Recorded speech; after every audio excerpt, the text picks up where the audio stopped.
कायन विरह कातर आज भाव पुत्रे की तन्मयतया तरवो विने स्तम सर्वभूत हृदय मुनिमानतस्म नारायण नमस्कृत्य नरं चैव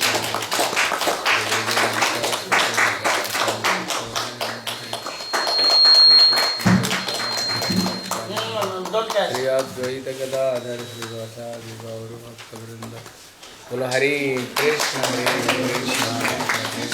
कृष्ण हरे राम राम राम ओके Okay. हरे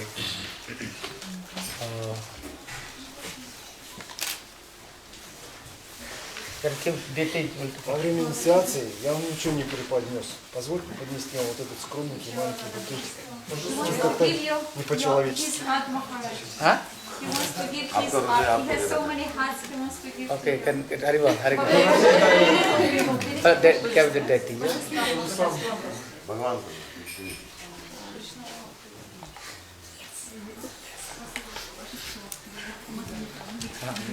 हरे कृष्ण टोल first of all from my भगवान सिस्टम Прежде всего я предлагаю свои поклоны.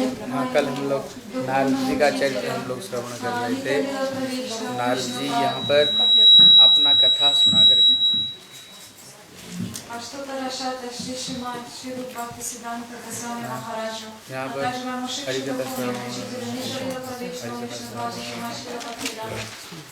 अपना अपना आत्मचरित्र को नारद जी सुना करके बता रहे हैं मुझे भगवत भक्ति कैसे मिला। यहाँ पर विश्वनाथ चौधरी कह रहे हैं इसलिए कहते भक्तों का संग यदृच्छा इच्छा से भक्तों का संग मिलता है यदृच्छा और जो भक्ति कहते भक्तों का कृपा के द्वारा जितने जल्दी भक्ति मिल सकता है शास्त्र में बताया और कोई उपाय नहीं इतना जल्दी भगवत भक्ति को हम प्राप्त कर सकते हैं। So now Narad Muni is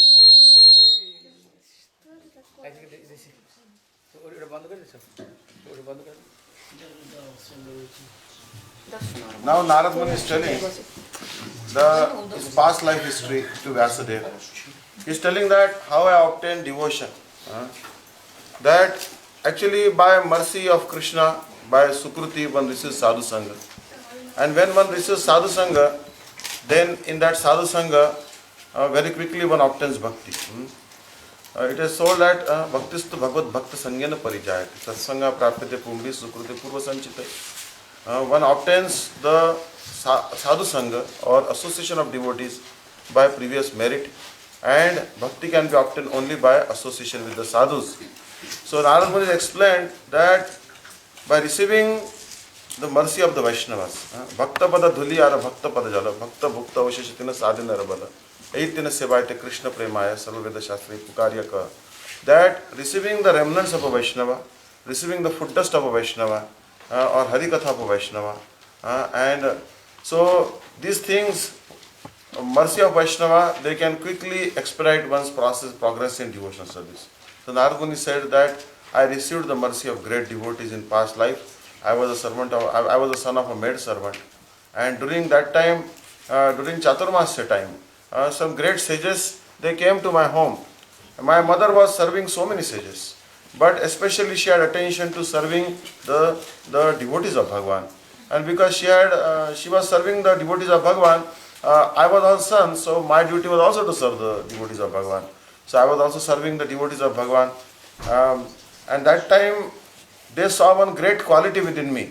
What quality they saw within me? Saintly persons are equal to all. Just like Bhagavan says, Samoham sarvabhuteshu name dveshtustinam priya. Bhagavan says that I am equal to all, I don't hate anyone, I don't love anyone. The saintly persons also, they don't hate anyone, they don't love anyone, they actually are equal to all. But especially the saintly persons who had come to the house of Narad Muni, they saw some special quality in Narad Muni. They saw that he was very attentive. His mind was not wavering here and there. Although he was a child, children, as you know, they are very restless. They are very fickle mind. But Narad Muni was not fickle minded. Oh, he was very attentively hearing. So these saintly persons, they gave him special mercy. And then whenever they used to take prasad, Narad used to collect their leaf plates and used to ask them one thing, can I take your remnants? And they used to say, okay, you can take reverence. So he got a special mercy of them, and very quickly bhakti manifested in heart by the mercy of those saintly persons.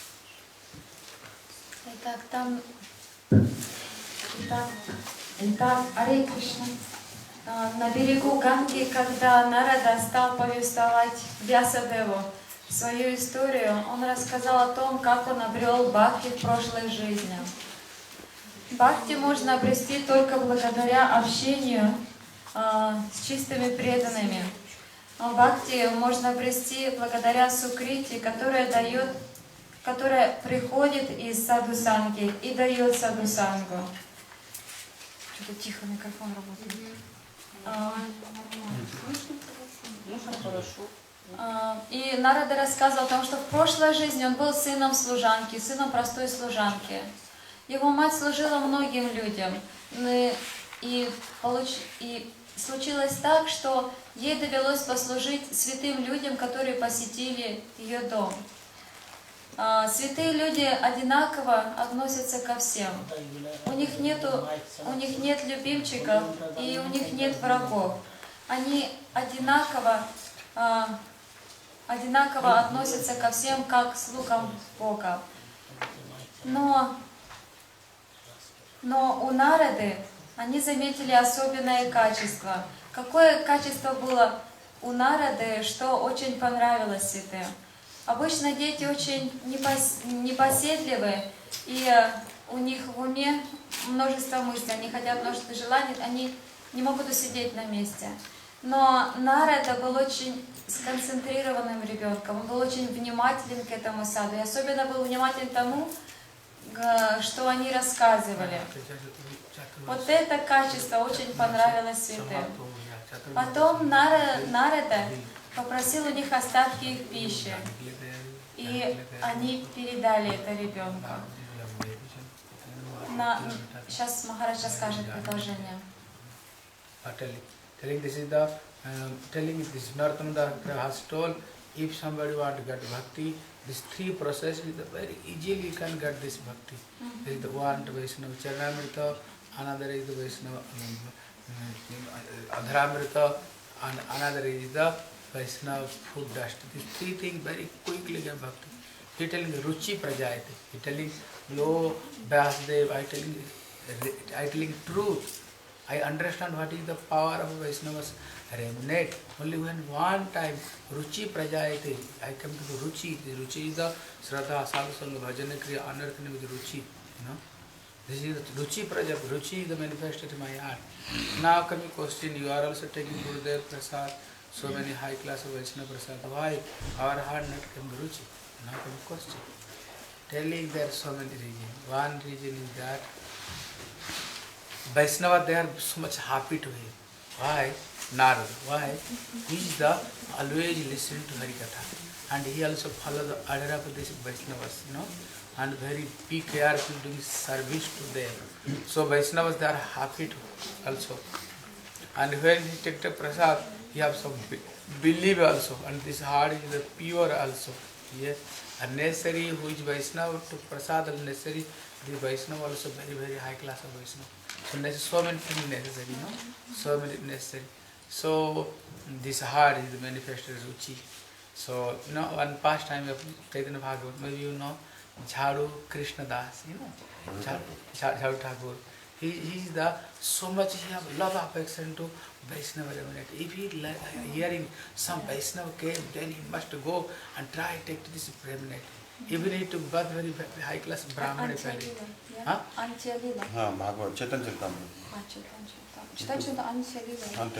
You know this past time?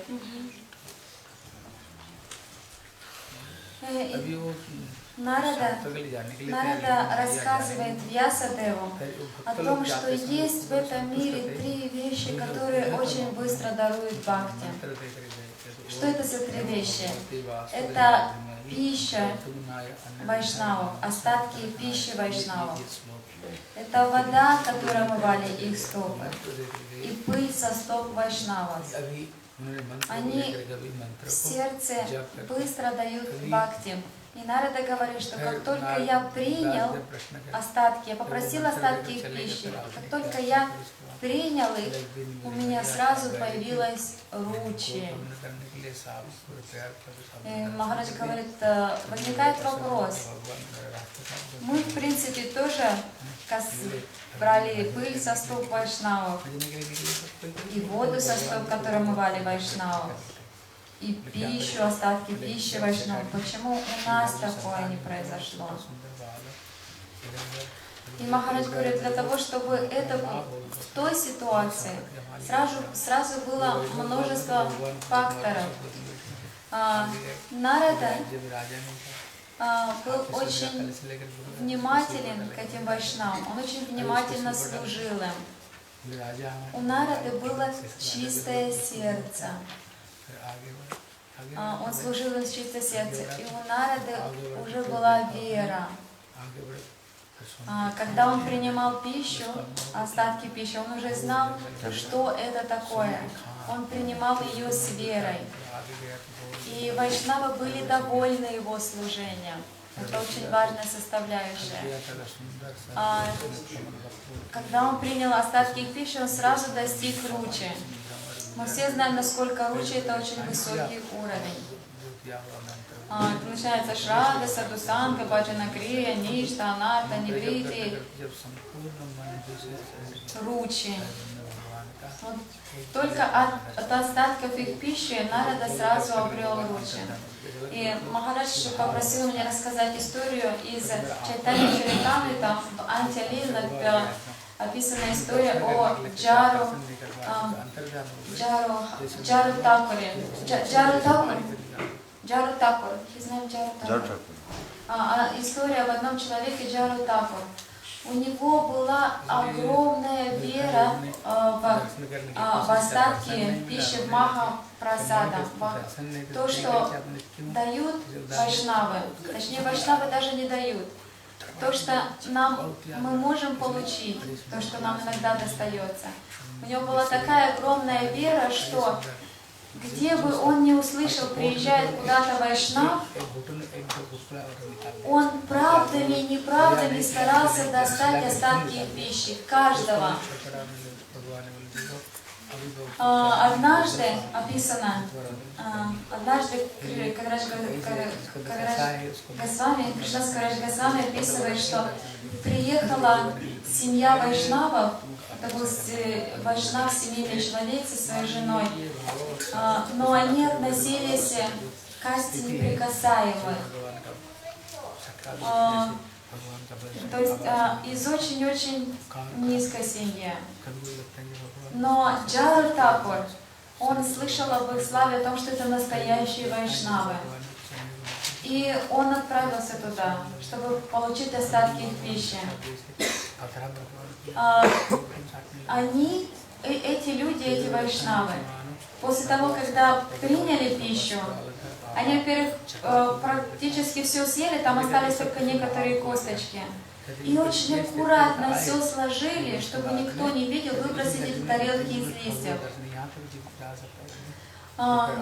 Чтобы, не дай Бог, никто там не попросил, чтобы в мыслях не было. Вайшнавы, они обычно смиренны и не раздают свои остатки пищи. Вообще вайшнавы делятся с моей стороны на две категории. Одни очень смиренные, другие очень милостивые. Разные бывают ситуации. Это мой личный опыт. Так вот, эти вайшнавы свернули аккуратно свои тарелки из листьев и спрятались за кустами. И когда наступила ночь, этот Джару Такур всю ночь лазил за этими кустами, ища эти остатки, ища те косточки, которые он увидел, они остались у этих вайшнавов. Махапрабху так понравилась его вера в это, что он подарил ему огромную милость. Как только он встретил его вайшнава, он обнял его и сам рассказал ему славу о Махапрасаде. Махапрабху очень оценил его служение Махапрасаду, его сильную веру в вайшнаву. В какой бы касте он ни относился, вот такую веру в Махапрасад. So in this way, Narad Muni began to serve these servants of Bhagavan, these Bhaktivedantas, these great devotees, namely 4 Kumaras.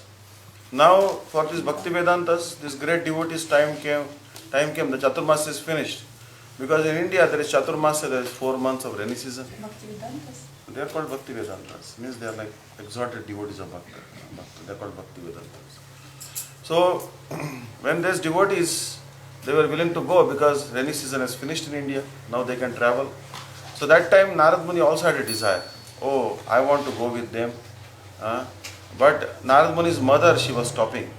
She was telling him, don't go with them, you stay with me. Because he was under her custody, he cannot go. So that time, those saintly persons, they were very merciful to him. They did not leave him without mercy. They gave him one mantra, that Namo Bhagavate Vasudevaya Pradyumnaya Anuradhaya Namo Sankarshanaya Cha. And giving this mantra, they left. Now he began to chant this mantra. One day his mother, she was going to milk a cow. And when she was going to milk a cow, she stepped on a snake and the snake bit her. And she died. So Narad Muni became very happy. He said, this was my last blockage. This was my last obstacle in spiritual life. My mother is dead, very nice, Hari Bol. And he now said, no one can stop me. He said, now I can do bhajan because no one can. And he was starting to go to the forest. While going to the forest, but when you start going on devotional service, there's so many obstacles, so many attractions will come. So first he went to one village while walking. He didn't know where he was going. Wherever direction took him, he was going. So he came to one village. In that village, one rich man and woman were there. They did not have any son. So they saw a very beautiful young boy walking. So they said, oh boy, why don't you become our heir? Means why don't you sit in our lap and we'll accept you as a son. We'll give you tremendous wealth. All our property will be yours. Narad Muni did not fall prey to that particular temptation. He kept on walking. Then he went to the next big town. There the king had no progeny. And king was looking for an heir. He was looking for a prince. So king had set out an elephant.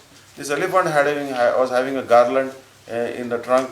So the elephant came and he garlanded Narad Muni. Now Narad Muni is supposed to become the king. Narad Muni said, no, I don't want to become the prince. I don't want to be the prince apparent. I don't want to be the heir to the king. And he even avoided that temptation. Then he even walked ahead.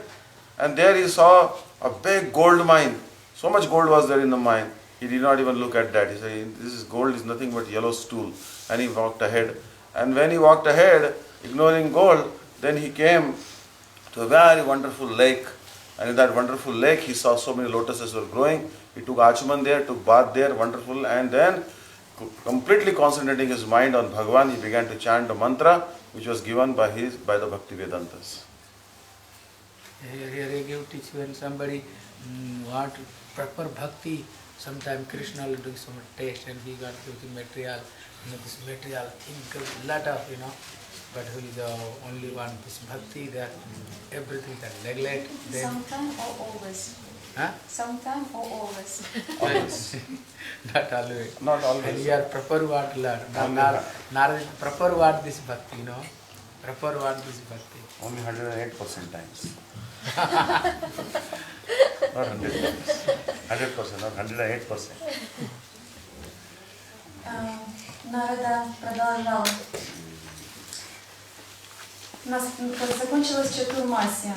Чатурмасия — это сезон дождей, когда все святые остаются на одном месте и совершают свой паджа. Закончилась Чатурмасия, и этим святым старцам нужно было уйти. Нарада хотел уйти с ними, но он не мог, у него была мать. И святые не разрешили ему оставлять свою мать. Но они не оставили его с пустыми руками. Они дали ему мантру. Ом намо Бхагавате Васудевая. Pradyumnaya Ruddhaya Nama Sankarshanaya Cha. Вот эту мантру. И Нарада стал ее повторять. И наступило такое время, когда мать однажды пошла доить корову, наступила на змею, и та ее смертельно укусила. Нарада не огорчился. Он был безумно счастлив. потому что теперь он прекрасно понимал о том, что целью является баджа. И теперь ушло его последнее препятствие. Как Махарадж сказал Харибол, он свободен, он пошел дальше. Нарада не знал, куда идти. Он просто шел туда, куда глаза глядят глаза. И обычно, как Махарадж говорит, что когда человек на самом деле хочет совершать баджа, приходят испытания. Иногда приходят испытания. Вишнудайватай Махарадж сказал, что иногда это значит 108% случаев.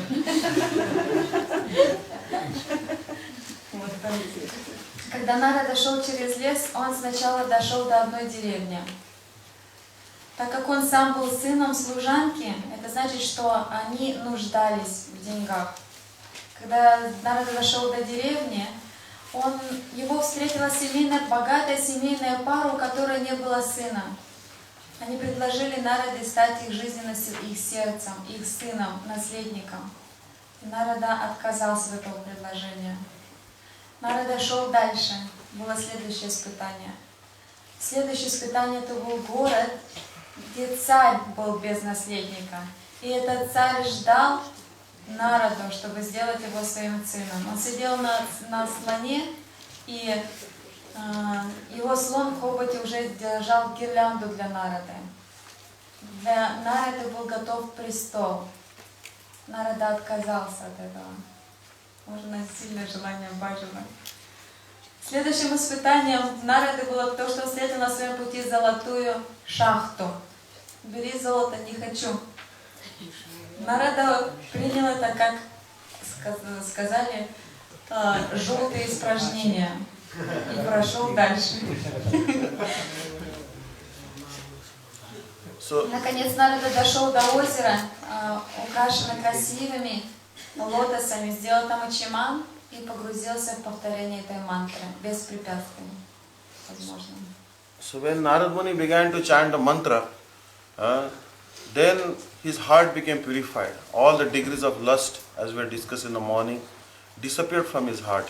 And then he was able to have the darshan of Bhagavan just for a moment, just a glimpse, just for a second. Now this is the Bhavavastha.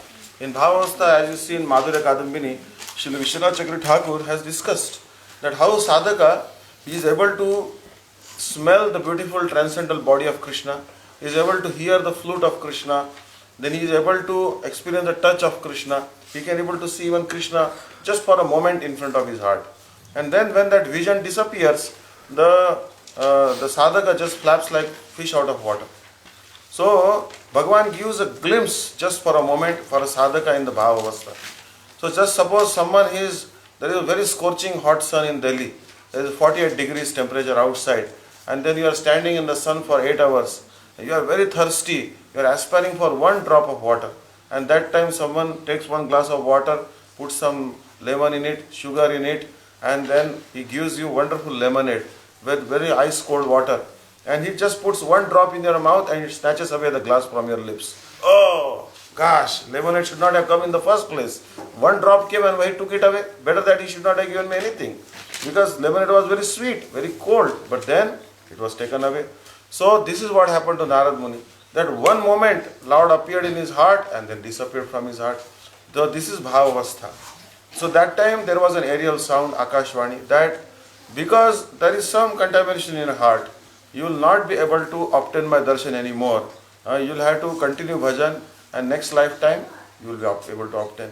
So then that aerial voice soothed Narad Muni a little bit. Because Narad Muni has been described in Jaiva Dharma as actually Murchit Kasha.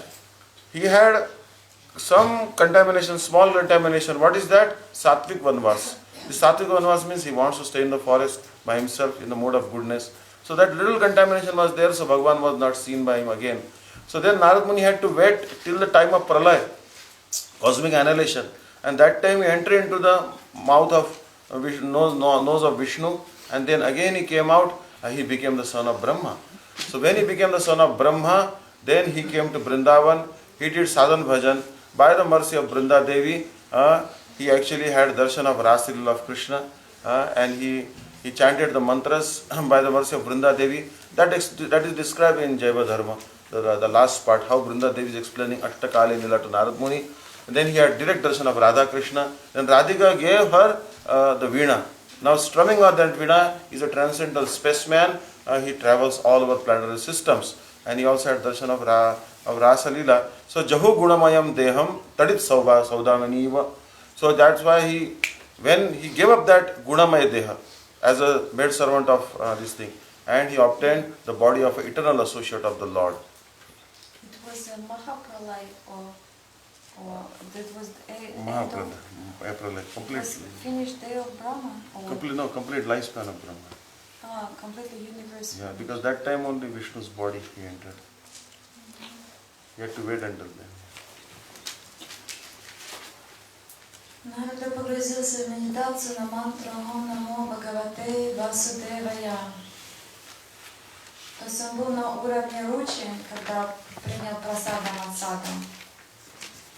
И сейчас в процессе своего баджана уже практически очистилось его сердце от всего неблагоприятного, от той камы, про которую мы сегодня говорили, от того вожделения, которое в разных слоях покрывает душу. Его сердце было практически чистым. И тогда, как Махарадж описывает, например, если ты стоишь в Дели летом при температуре 49 градусов на открытом солнце, 8 часов, то есть ты, конечно, хочешь спить. Сложно нам представить людям подобное. В общем, стоишь, ты ужасно хочешь пить. В принципе, час нельзя выстоять, ты просто потеряешь сознание. Говорят, 8 часов стоишь и хочешь пить, изнываешь от жары. И тут тебе дают пить. Не просто пить, тебе дают сладкий или холодный лимонад. Дают его пригубить, 1 каплю, и потом забирают стакан. Это будет подобно тому, что лучше вообще не пробовать этот вкус, потому что будет просто взрыв эмоций. Подобное состояние, если это понятно, конечно, произошло с Нарадой. Нарада уже был настолько жаждал даршана с Господом в своем баджане, что когда Бхагаван подарил ему свой даршан на мгновение и исчез, для Нарады это было хуже смерти. Вишну Чакраварти Такур в Мадхурья Кадамбине описывает, что когда джива начинает слышать флейту Господа, когда она начинает вдохнет аромат тела Господа, когда она увидит красоту Господа, когда она прикоснется к Господу, каждый раз джива теряет сознание, настолько это переполняющее ее возможности сердца. Она теряет сознание. Нарада это увидел и потерял Господа. Он стал кататься по земле и рыдать от того, что он потерял такое сокровище. И тогда раздался голос небес, который успокоил его, что сейчас, пока у тебя еще осталось в сердце нечто, что мешает для полных взаимоотношений с Господом. Но в следующем своем теле ты обязательно обретешь меня. Это уже было бхава-васту, это уже была стадия бхавы, которая предшествует чистой любви к Господу. Но у Нарады еще кое-что оставалось в сердце. Что это оставалось в сердце? Привязанность к чистоте, к благости. Нарада представлял себе баджан как находиться в лесу, да, подалеку от цивилизации, чтобы никто не беспокоил, чтобы заниматься баджаном. Это последняя клеша, которая мешает взаимоотношениям с Господом. Господь, Он трансцендентный. И Господь пообещал ему, что в следующей жизни ты обязательно обретешь меня. Когда Нарада обрел Господа, он ждал до самой Махапралай, когда Вселенная была уничтожена. Когда Вселенная была уничтожена во время Махапралай, в конце жизни Брамы, Тогда Нарада родился во время прокат проявленных игр Кришны в другой вселенной. И там произошла встреча его и Бринды Деви. Бринда Деви представила Нараду Радике, и Радика подарила ему вину, с которой Нарада путешествовал. То есть это не просто как бы из одной жизни в другой, это целые вселенные были между ними.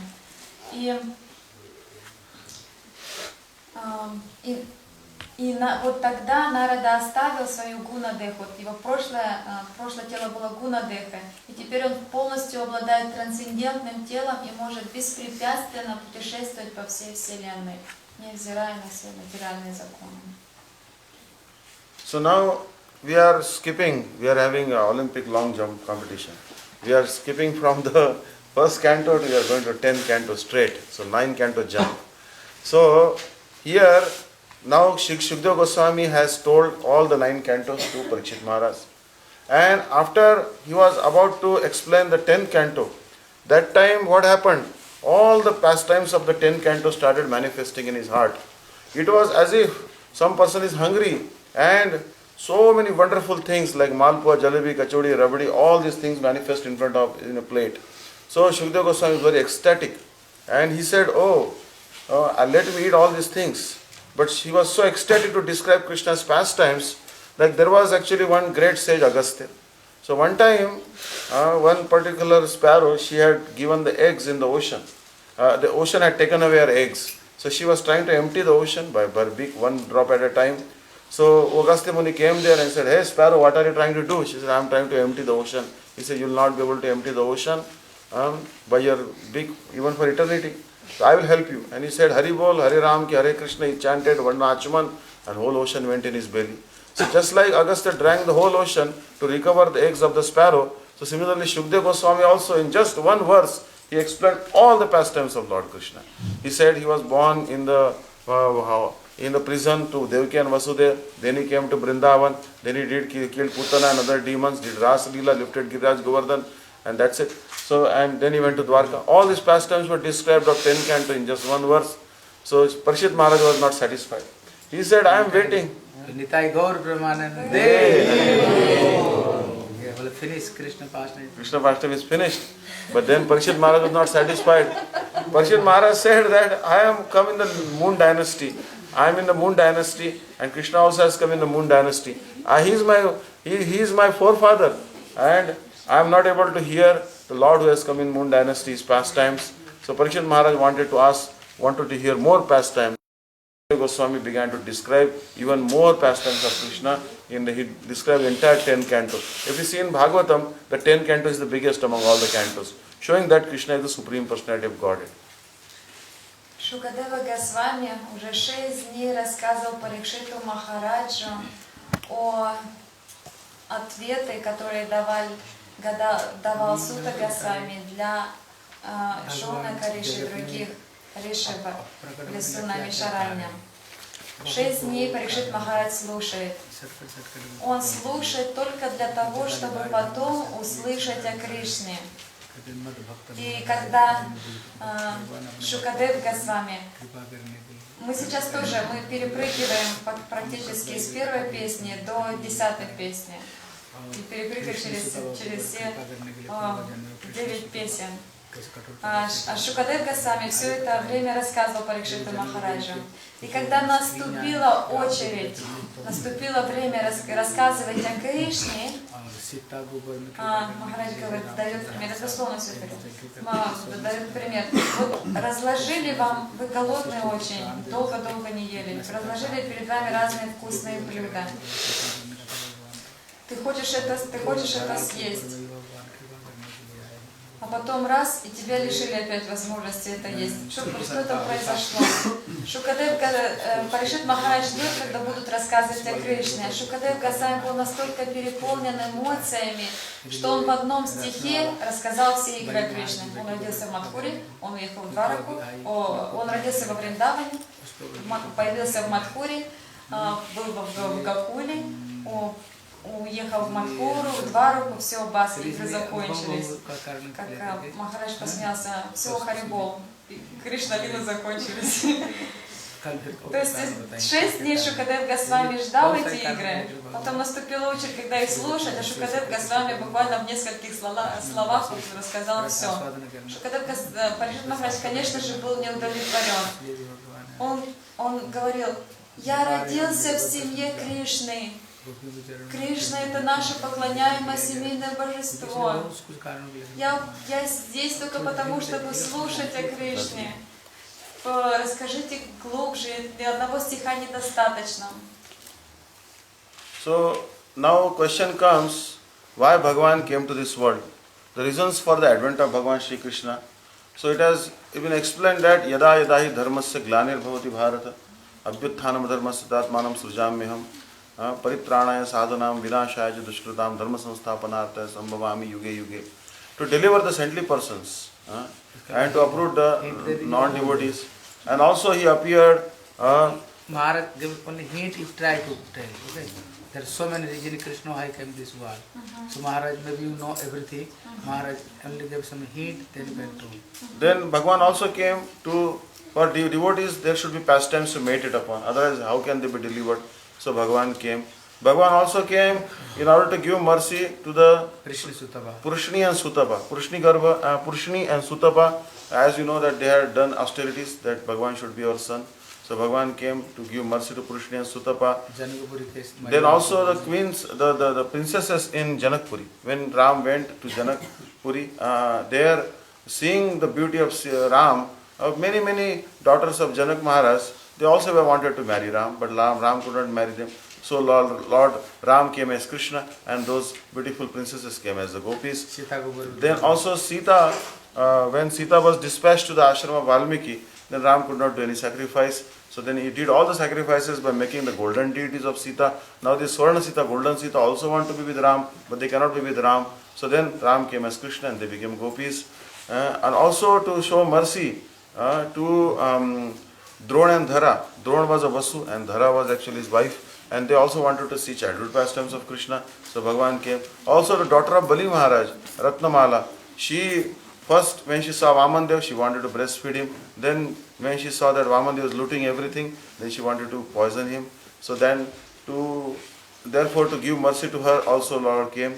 And also the 4 Kumaras, Sanat, Sandan, Sanatan, Sanat, they had cursed the Jaya and Vijay. So Jaya and Vijay, they were not fully delivered yet. So they came as Shishupal Dantavakra to deliver them. Bhagavan came. So there are many reasons why Bhagavan Krishna came. Итак, Бхагаван приходит в этот мир, в материальный мир, по множеству причин. Одна из главных, основных описана в Бхагавад-гите. Когда в мире воцаряется безбожие, говорит Кришна, я прихожу, чтобы защитить праведников и покарать злодеев. Это одна из основных причин. Когда Кришна приходит, когда все другие не справляются, если в этом отношении. Кроме того, у Кришны еще особая миссия. Он хочет установить любовь, он хочет показать врача Бхакти в этом мире. Множество причин сейчас Махараджа писал, он говорит, на самом деле существует бесконечное множество причин, почему Кришна пришел в этот мир, и только несколько сейчас указаны.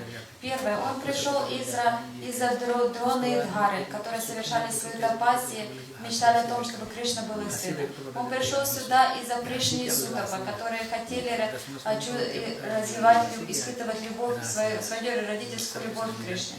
Он пришел сюда из-за девушек в Джанакпуре. Когда Господь Рама появился в Джанакпуре, он был необычайно красивый, и все женщины Джанакпуре влюбились в него и мечтали уже, чтобы он был суженым.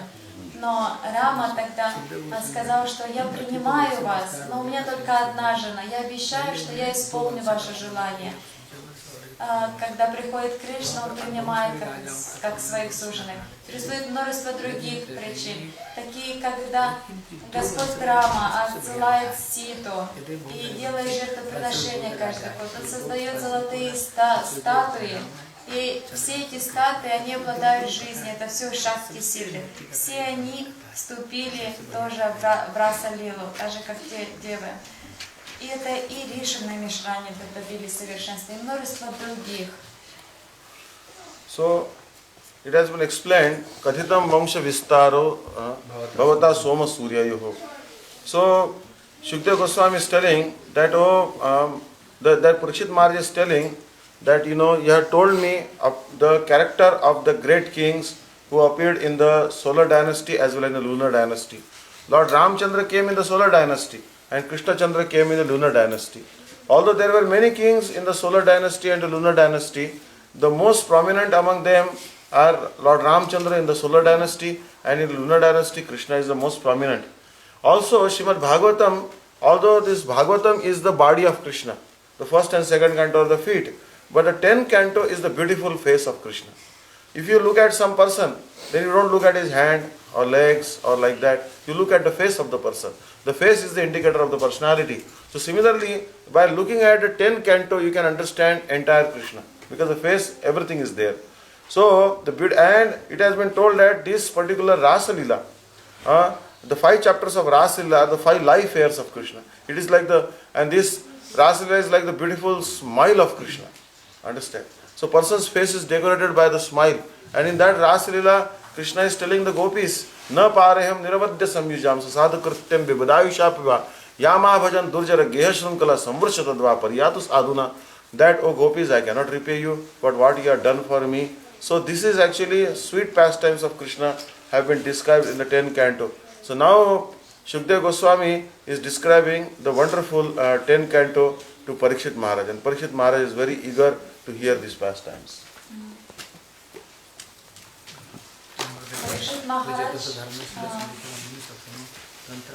Парикшит Махарадж, слушая Шукадева Госвами, сказал, что существует 2 династии, лунная династия и солнечная династия. В солнечной династии и в солнечной и лунной династии было множество царей, но главным, самым прославленным царем солнечной династии является Господь Рамачандра. А самым главным прославленным царем в лунной династии является Кришна.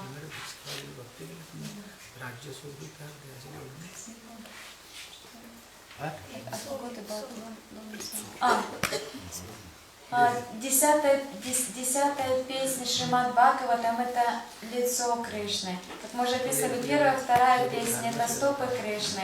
Но прежде всего, когда мы встречаем человека, куда мы смотрим? Мы смотрим в лицо ему. По лицу мы определяем качество человека, кто перед нами стоит. Таким образом, вся 10-я песня Бхагавата является собой суть Бхагаватам, является собой самое главное, что есть в Бхагаватам. А танец раса — это улыбка Бхагаватам. Танец раса — это сама сладость Бхагаватам.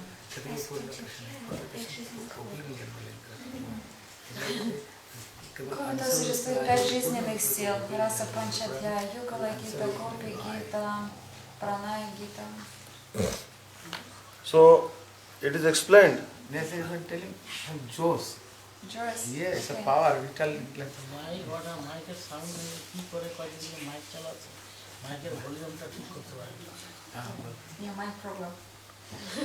So, it is explained, Yadosya Dharma Shilasya.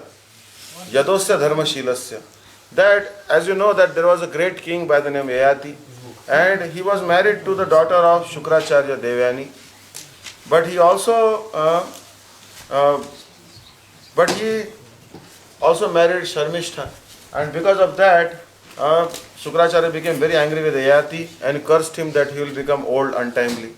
Now Yayati has become old, and now Yayati wants to become young again. So he has to borrow the youth of one of his 5 sons. But he asked Yadu Maharaj, can you make me young again? And Yadu Maharaj, he declined. He said, no, I cannot give you my youth. Actually, here one teaching is there. Yadu Maharaj, he doesn't want to give his youth to his father. Generally speaking, father is as good as spiritual master. But Yadu Maharaj is giving us a teaching that this youth has been given to you for devotional service. And Yadu Maharaj wants his youth for sense gratification. So Yadu Maharaj thought that I am young, I must do bhajan. Especially if I become old, then Krishna is going to come in my dynasty. So how will Krishna take birth if I become old? So therefore Yadu declined giving his youth to Yati Maharaj. And Yati Maharaj cursed Yadu Maharaj, you will not, no one, with neither you and no one in your dynasty will ever become the king. So even Krishna was not the king, Ugrasen was the king. So here Yadosya Dharma Shilasya. In the dynasty of Yadu Maharaj, Krishna came Anshena. Anshena means actually ablative case. So it is told that Krishna came by his Ansha.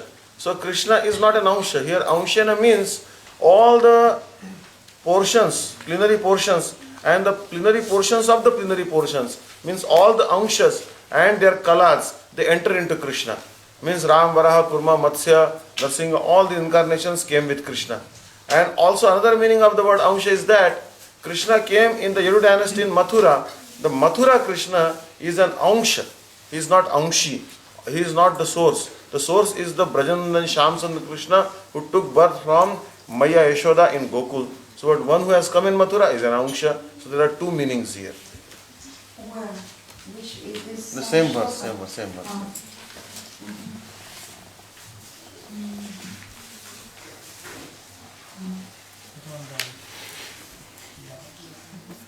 Рассказывается история династии Яду. История династии, в которой появился Кришна. Был царь Яяти. И так случилось, что имея жену, он также дал сына своей служанке, 3 сыновей своей служанке. Жена царя Яяти пожаловала своему отцу, а ее отец никто иной, как Шукрачарья, очень могущественный ачарья, учитель демонов. И Шукрачарья проклял царя Яяти за подобное отношение к его дочери, проклял его сразу состариться. А когда дочь стала просить за своего мужа о том, что теперь я буду либо вдова, либо муж совершенно старый, то Шукрачарья сказал, что хорошо, если кто-то из его сыновей отдаст свою молодость ему, то он опять станет молодым. У царя Яяти было 3 сына, и один из них был Яду. Яду был старший. Царь Яяти пришел сразу к нему с просьбой отдать ему свою молодость. И Яду ему отказал. То есть всегда считается, что обязанность сына служить своему отцу. А отец подобен учителю, отец равняется учителю. А Яду отказал. Почему он отказал своему отцу отдать свою молодость? Яду был чистым преданным Кришне. Он знал, что в его роду появится Кришна. Он не мог отдать свою молодость. Также большое учение в этом. Если мы понимаем о том, что наша жизнь на служение Кришне, наша энергия, наша сила на служение Кришне, мы не можем давать ее для других, для чувства наслаждения. Зачем нужна была отцу юность? Отцу нужна была юность для того, что он не испытал удовлетворения от своей молодости, еще не пресытился чувственным наслаждением. Понимая это, а также то, что он собирался жить с его матерью, то есть это тоже в какой-то мере кровосмешание, он не дал своему отцу свою молодость, за что Кришна был очень благодарен. Именно из-за этого Кришна оценил его преданность, оценил, что тот готов пойти в ад ради того, что ослушался своего отца, и пришел в его линию, показав тем, что самое главное, жизнь она отдана. В этом стихе говорится, что Кришна Амшена. Очень многие из других сампрадай трактуют это как Кришна является Амшей. Но на самом деле эта Амши трактуется по-иному. Ее можно трактовать даже многими значениями по-иному. Как, например, Амшена можно трактовать как появился Кришна, чьи Амши чьи части, полные части, все входят в Кришну, когда он приходит в этот мир. А также Кришна Амшена можно трактовать как Кришна появился в Мадхуре. Там идет строка, то, что Кришна появился в Мадхуре, Амшена. Это значит, что он там появился, его Кришна весь самый полный, самый совершенный во Вриндаване. Да, его Амшана появилась в Мадхуре. बोलिए वृंदावन बिहारी लाल की जय जय श्री राधे श्याम कृष्ण गोविंद गोविंद गोपाल कृष्ण गोविंद गोविंद कृष्ण गोविंद गोविंद गोपाल कृष्ण हरे मुरली मनोहर नंदलाला मुरली Murli Manohar Nandlala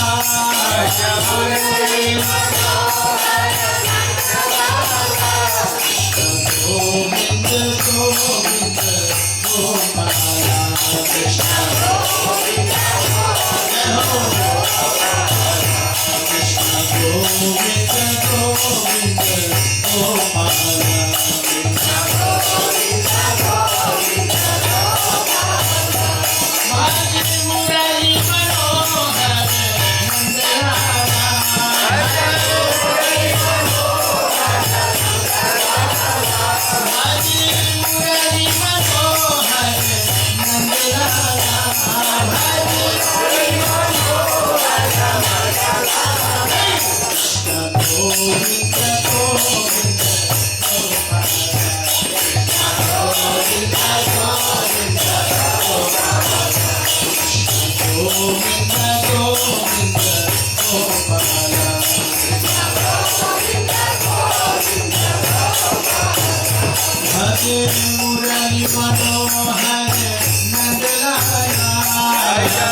Pastimes of Sri Krishna. A very wonderful verse is coming explaining the glories. Parishad Maharaj is telling निवृत्ततर्षैरुपगीयमानात् भवशदश्रोत्रमनोभिरामान् क उत्तमश्लोकगुणानुवादात् पुमान् विरज्येन विना पशुघ्नात् निवृत्ततर्षैरुपगीयमानात्. Tarsha means thirst. The great saintly personalities like Sukadeva Goswami, four Kumaras, Sanak, Sanandan, Sanatan, Sanat, and even the Nava Yogendras like Kavi Havi, Pipalan, like they are free from all material hankerings. They are all free from all types of material thirst. They don't desire even liberation. What to speak of mundane sense gratification or heavenly planets. Even such personalities who are Atmaram and Aptakam, they also want to hear the Bhagavad Katha. Why they want to hear Bhagavad Katha? Nivritta tarsher upagiyamanat bhav shadash shrotra manoviramat. There is actually material disease. There are many diseases in this world, TB, HIV, diabetes, whatnot. But the biggest disease is the disease of birth and death. And what is the medicine? This Bhagavad Katha is the medicine. This Bhagavad Katha, bhava shadash shrotra manoviramat. But we have an experience that whatever disease we have, when we take medicine, it is very bitter. It almost induces a vomiting sentiment in the heart. But how is this medicine? Bhava shadash shrotra manoviramat. This medicine is nectar for the ears. And when it enters the ears, it also nectar for the heart. It means it soothes the heart and gives so much sweetness to the heart and the mind. Shrotra Manuvirat ka uttama shloka gunanuvadat. Bhagavan is called uttama shlok. Bhagavan is called uttama shlok or punya shlok. Because by hearing the glories of Bhagavan Shri Krishna, one accrues pious merit and one becomes free from the birth and death. Bhakti is given, therefore Bhagavan is called uttama shlok. Ka uttama shloka gunanuvavan puman virajyatna vina pashugnat. Everyone, like greatly liberated personalities like Sukadeva Goswami, and even the conditioned souls may be attracted to Harikatha. But there are one class of people, they will never want to hear Bhagavad Katha. Who are they? Vina Pashugnat. Pashugnat means those who are killers of the animals. Means those who are eating meat, those who are meatheads, those who eat meat, they cannot understand this Bhagavad Katha. So except that, those who are eating meat, then they will not be interested in this Harikatha. Or another meaning of the word Pashugnat is that those who are killers of the soul, means those who are interested in spiritual suicide, don't want to use this human form of life for God realization. Otherwise, everyone from top to bottom, the most liberated personalities and even the conditioned soul, materialistic persons, everyone wants to hear, except those who are eating animals like cows. No, Nivritta Tarsha Rupagiyamana. Следующим стихом Шукадева Госвами дает особую славу Шри Кришне. Он говорит, что даже такие великие трансценденталисты, как Шукадева Госвами, как 4 Кумара, которые отказались даже от освобождения, что говорит о богатствах этого мира или всех вместе взятых чувственных наслаждений. Даже такие великие души привлекаются Господом. Шри Кришна называет Уттама Шлоке. Его прославляют во всех шлоках, во всех писаниях. Его прославляют как самого высшего, слушая повествование которого в сердце естественно появляется бхакти.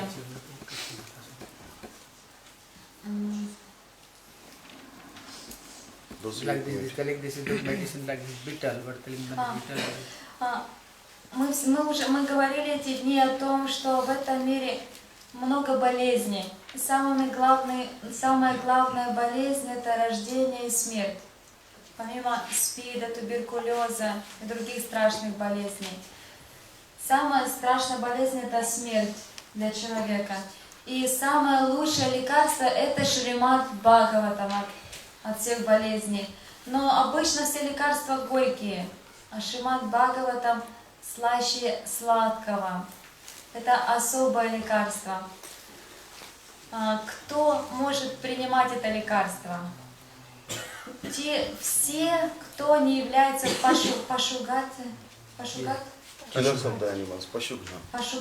Все те, кто Шримад-бхагаватам могут понять, услышать, все, кто не является пашугна. Пашугла — одно из значений убийц животных, мясоедов, И другое значение убить своей собственной души. Все те, кто не подходит под эту категорию, всем им открыт доступ к пониманию Шримад-бхагаватам. Now the question comes, why Parikshit Maharaj wants to hear the pastimes of Krishna? There are actually twofold reasons. Parikshit Maharaj has natural attachment for Krishna because when Parikshit Maharaj was in the womb of his mother Uttara, that time Ashwathama, the son of Dronacharya, had released Brahmastra. This Brahmastra was a nuclear weapon. It was attacking Parikshit Maharaj. And Parikshit Maharaj was the last heir or the last representative of the dynasty of the Pandavas and Kauravas. Everyone else was dead in the war of Kurukshetra. So Bhagavan Krishna, he entered into the womb of Mother Uttara and holding Gada or his Kaumodaki Gada or a club in one hand and his Chakra in other hand, he protected Parikshit Maharaj. He was revolving his Gada like an Ulka Danda or like a Kame. And Parikshit Maharaj remembered that Krishna protected me when I was in the womb of the mother. And also Parikshit Maharaj has so much sense of gratefulness to Krishna because Parikshit Maharaj's father is Abhimanyu and Abhimanyu's father is Arjun. Arjun was surrounded by the huge army of Kauravas. And this was like a huge ocean of army. And there were like 11 Akshoni Sena.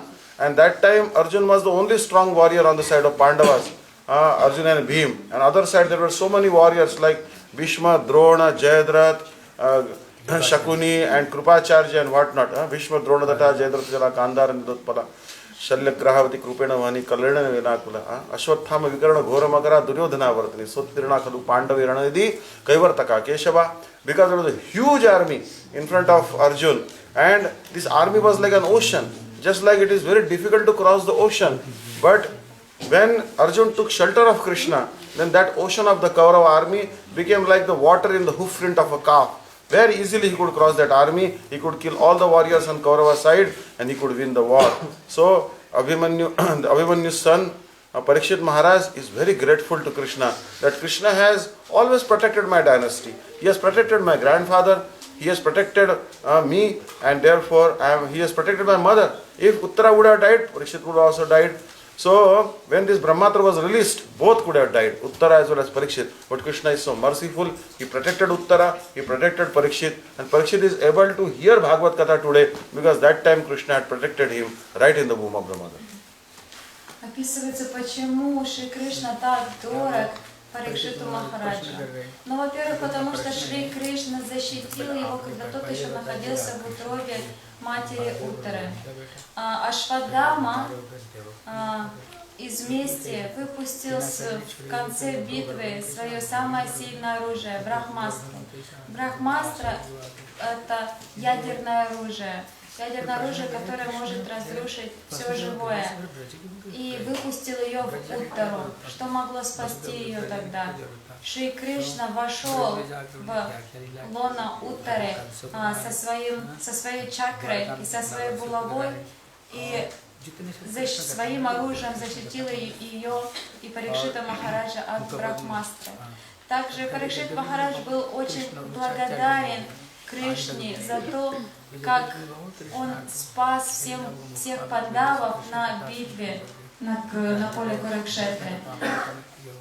Со стороны пандавов было только два сильных воина, это Арджуна и Бхима.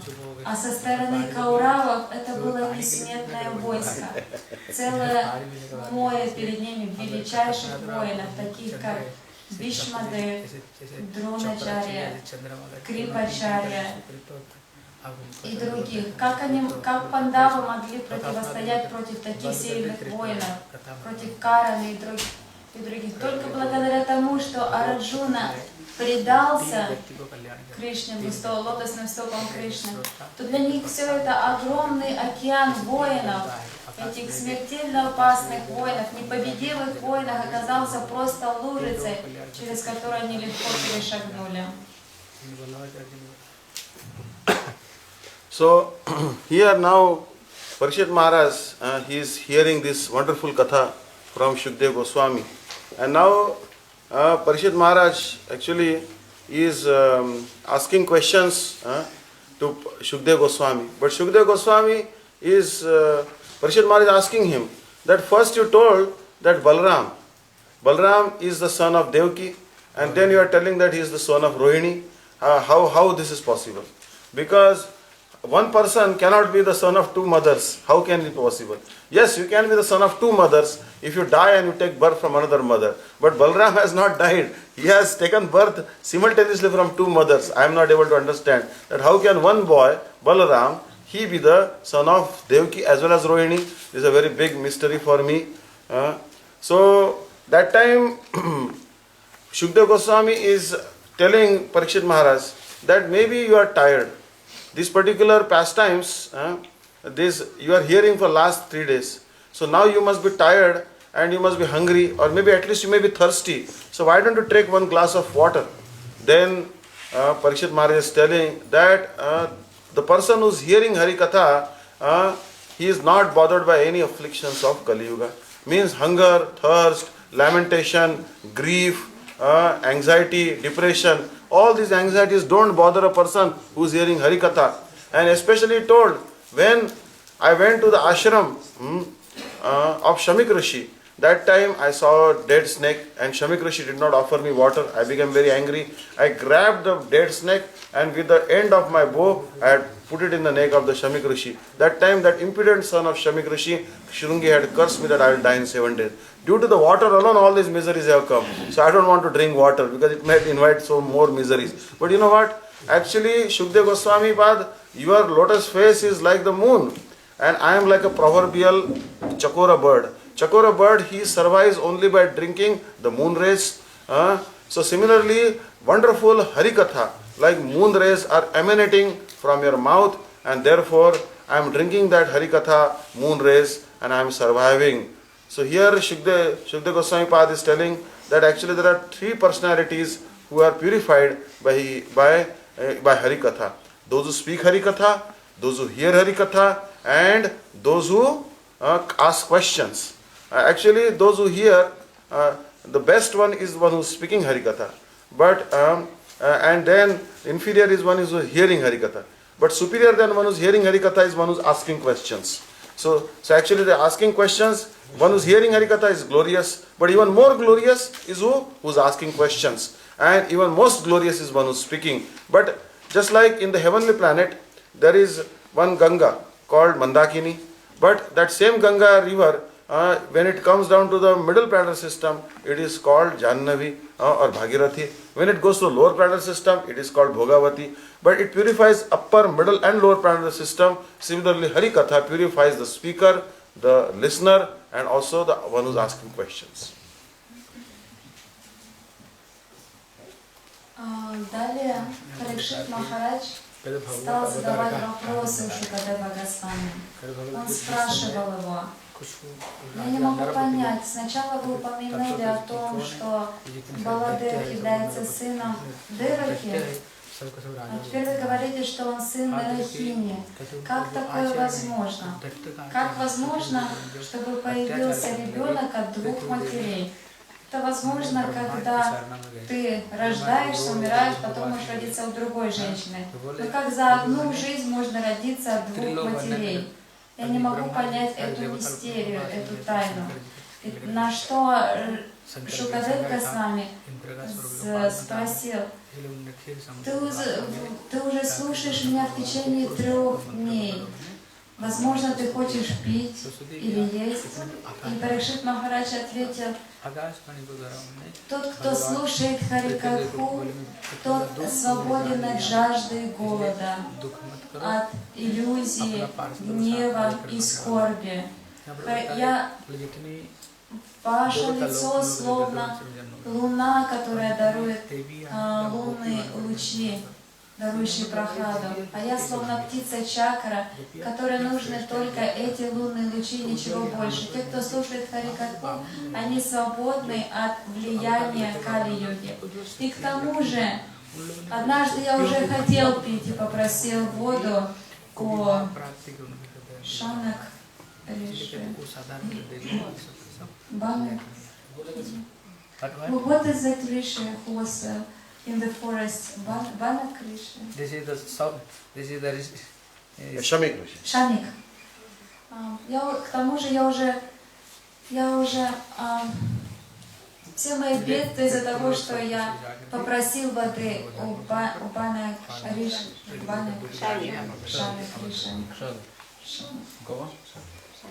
Шами Криши. Парикшит Махарадж зашел к нему в хижину и попросил у него воды. Шами Криши находился в медитации, он просто не слышал слова царя. Тогда почему-то у Парикшит Махарадж проснулся гнев. Он рассердился на этого Риши. Потому что я царь, я управляю этим царством. Мне даже стакан воды не хочет понять. И он бросил мертвую змею на шею этого Риши. Ушел из его хижины. И тогда его сын этого брамана, вернувшись, увидев, что на его отце находится такое посмешище, мертвая змея, пошел на реку, принял чиман и проклял царя Парикшита. Он проклял его умереть через 7 дней от укуса летающего змея Тараки. Парикшит Махарадж говорил о том, что я не хочу сейчас ни пить, ни есть. Вся моя пища — это ваша Харикатхам. So, one time the whole earth was burdened by the demonic kings. Actually, they were not kings, they were demons, first-class demons. Actually, Kalanemi had come as Kamsa, and then other demons, Hiranyakashipu, Hiranyaksha, Ravana or Kumbhakarna, they had come as Shishupal and Dantavakra. Externally, they were in the disguise of the kings, but they were real first-class demons. The earth was very burdened, because earth actually can carry so many devotees on the back, but few demons are a big burden. Just like a mother can carry the weight of even twins and triplet, but she cannot carry 10 kilo stone. So similarly, this earth actually was burdened by these kings who are demons in disguise. So that time Mother Earth became very burdened, and original form of the Mother Earth is a cow. So in the form of a cow, she went to Brahmaji in Satyaloka and told Brahmaji that I am burdened. So Brahmaji, along with him, he took Shiva and Indra and all the demigods, and he went to the shore of Milk Ocean. And there he began to pray Bhagavan. Actually, Brahmaji did not go to meet Bhagavan directly. He was on this shore of the Milk Ocean, and Bhagavan was in the middle of the Milk Ocean on the white island called Shvetadip. And then he began to pray to Bhagavan by Purush Sukta mantras. The Purush Sukta mantras are for glorifying Bhagavan Narayan, Shri Sukta for glorifying Lakshmi. So when uttering Purush Sukta mantra, Brahmaji propitiated Bhagavan Shri Krishna, Bhagavan Vishnu. And that time, Bhagavan Vishnu made an aerial sound. This aerial sound was not heard by all the demigods, but it was heard right in the heart of Brahmaji. And Brahmaji heard in his heart, in the sky of his heart, that very soon I will incarnate. Tell Mother Earth, your grievance is finished. Very soon I will incarnate on the earth and I will destroy all the demons. Don't lament. So, hearing that particular aerial sound, then Brahmaji narrated that to all the demigods. He said, don't worry, now your miserable days are finished. You can be very happy. Now you can go to respective abodes. But Lord has also told the demigods that you should all take birth in the Gopa dynasty, in the Yadu dynasty. And he told that Lord has also requested all your wives, that all the Devis, the goddesses, that they should take birth as the Gopis. Now the question comes, the Gopis are eternally liberated associates of Krishna. Then how come these demigoddesses, they can become Gopis? So it has been explained that when Bhagavan Shri Krishna incarnates in the heavenly planet through his plenary portion as Vamandev, that time the Angshi, means Radha, Lalita, Vishaka, Tungavidya, Rangadevi, Champaklata, Endulekha. These gopis, small Angsha, they become the wives of Vamandev. They are the Devis. And when they hear the Ras Lila Katha of Krishna, which is taking place on the earth, these particular wives of Vamandev also develop a desire to enter into Ras Lila. Then they do Sadhan Bhajan, and then they enter into the bodies of the gopis like Radha, Lalita, Vishaka, whose Angsha they are. So in this way, all demigods and demigoddesses were ordered to come in the Yadu dynasty as Gopas and Gopis. Итак, на земле родилось множество сильных и могучих демонов, таких как в то время, таких как Калнеми, такими как Калнеми родился как Камса, уже Раван и Кумбакарна родились как Шишупал и Дантавакра, и множество других сильнейших демонов за всю историю родились в то время, в конце Двапара-юги. Мать-Земля может хоть сколько нести своих сыновей, но для нее очень тяжко нести бремя демонов. Даже как Махарадж сказал, что матери может быть 3 сыновей, она будет счастье это держать, но она не будет держать 10 килограммов. Разные вещи. И для матери Земли это было огромное бремя. Она приняла образ, изначальный образ нашей Земли, Бхушакти, это корова. Она приняла образ коровы, отправилась к Брахме, на самую высшую планету, чтобы просить о помощи, избавить ее от этих ужасных демонов, от той тирании, которую они устраивают на Земле. Брахма вместе с Господом Шивой и другими полубогами отправились к Молочному океану за помощью. Они стояли на этом берегу Молочного океана, а Господь Вишну, Шриндакаша Вишну, находился в центре этого океана.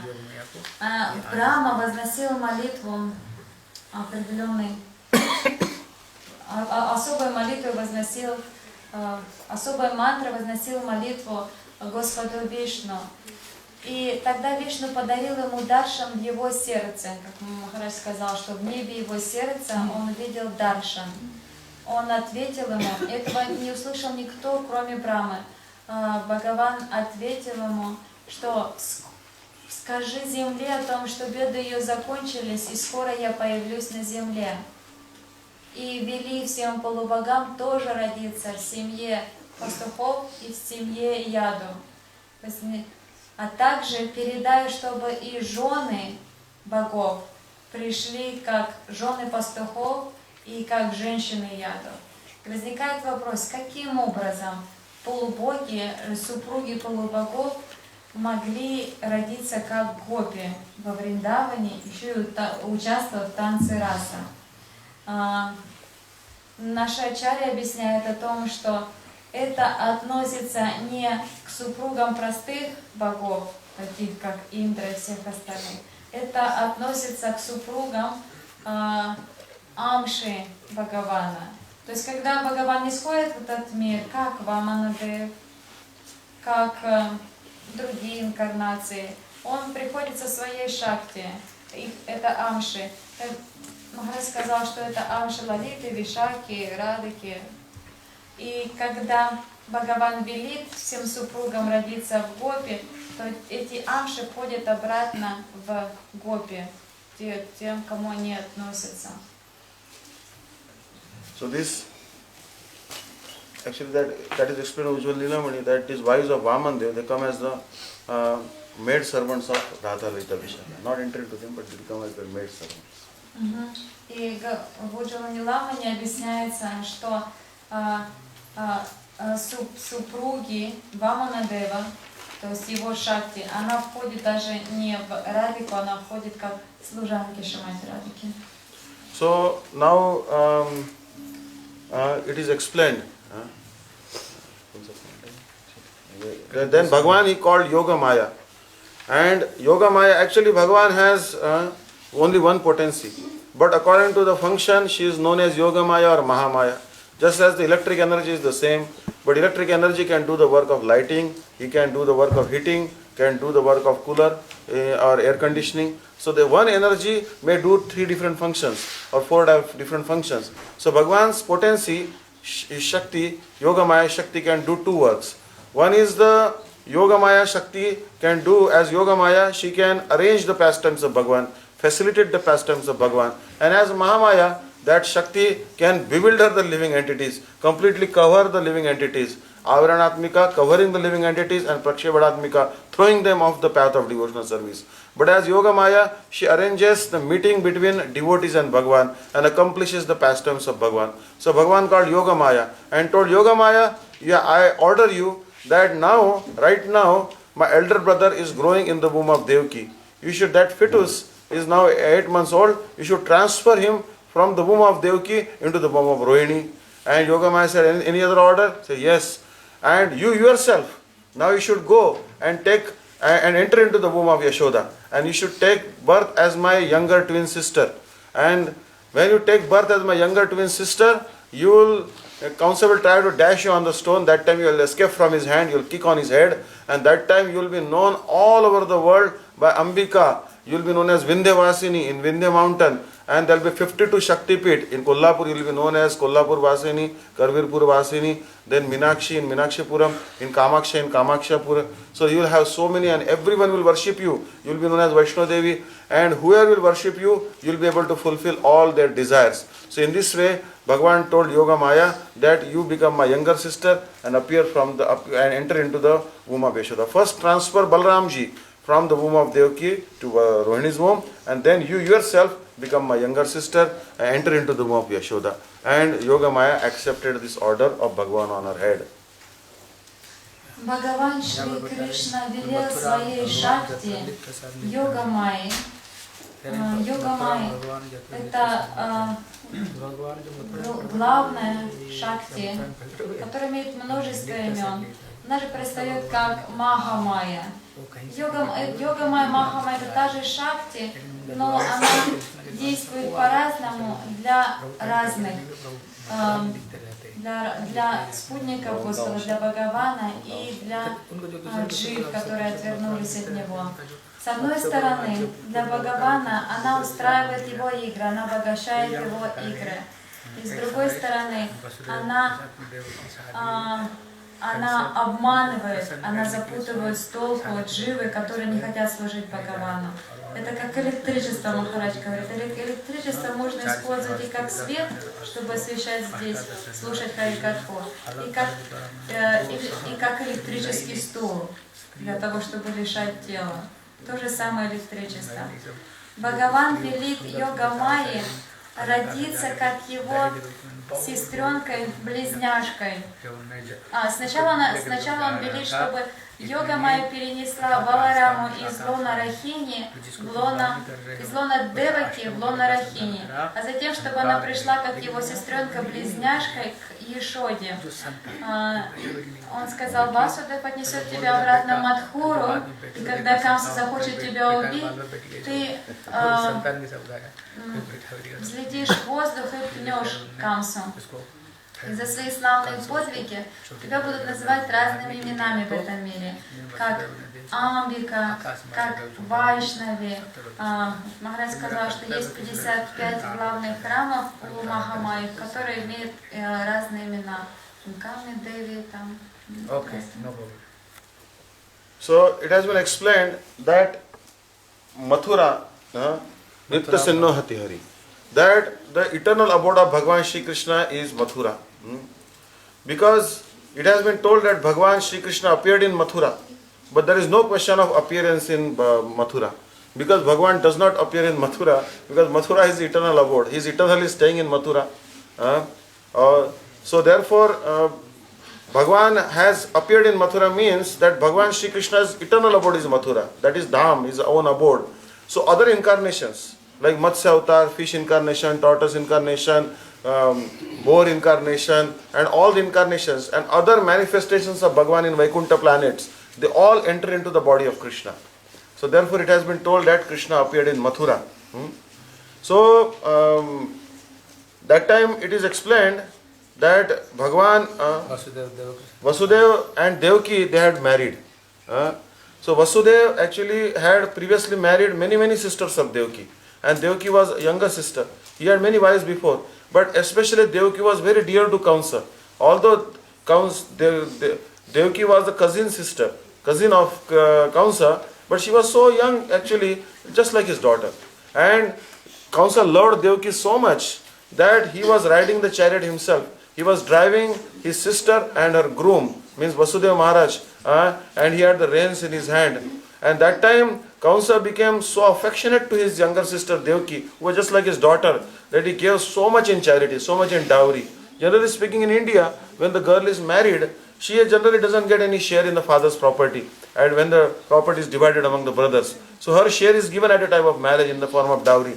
So she was given so many golden chariots, so many horses, so many elephants, so many camels, so much jewelry, that everything was given by Kamsa to Devaki in the marriage.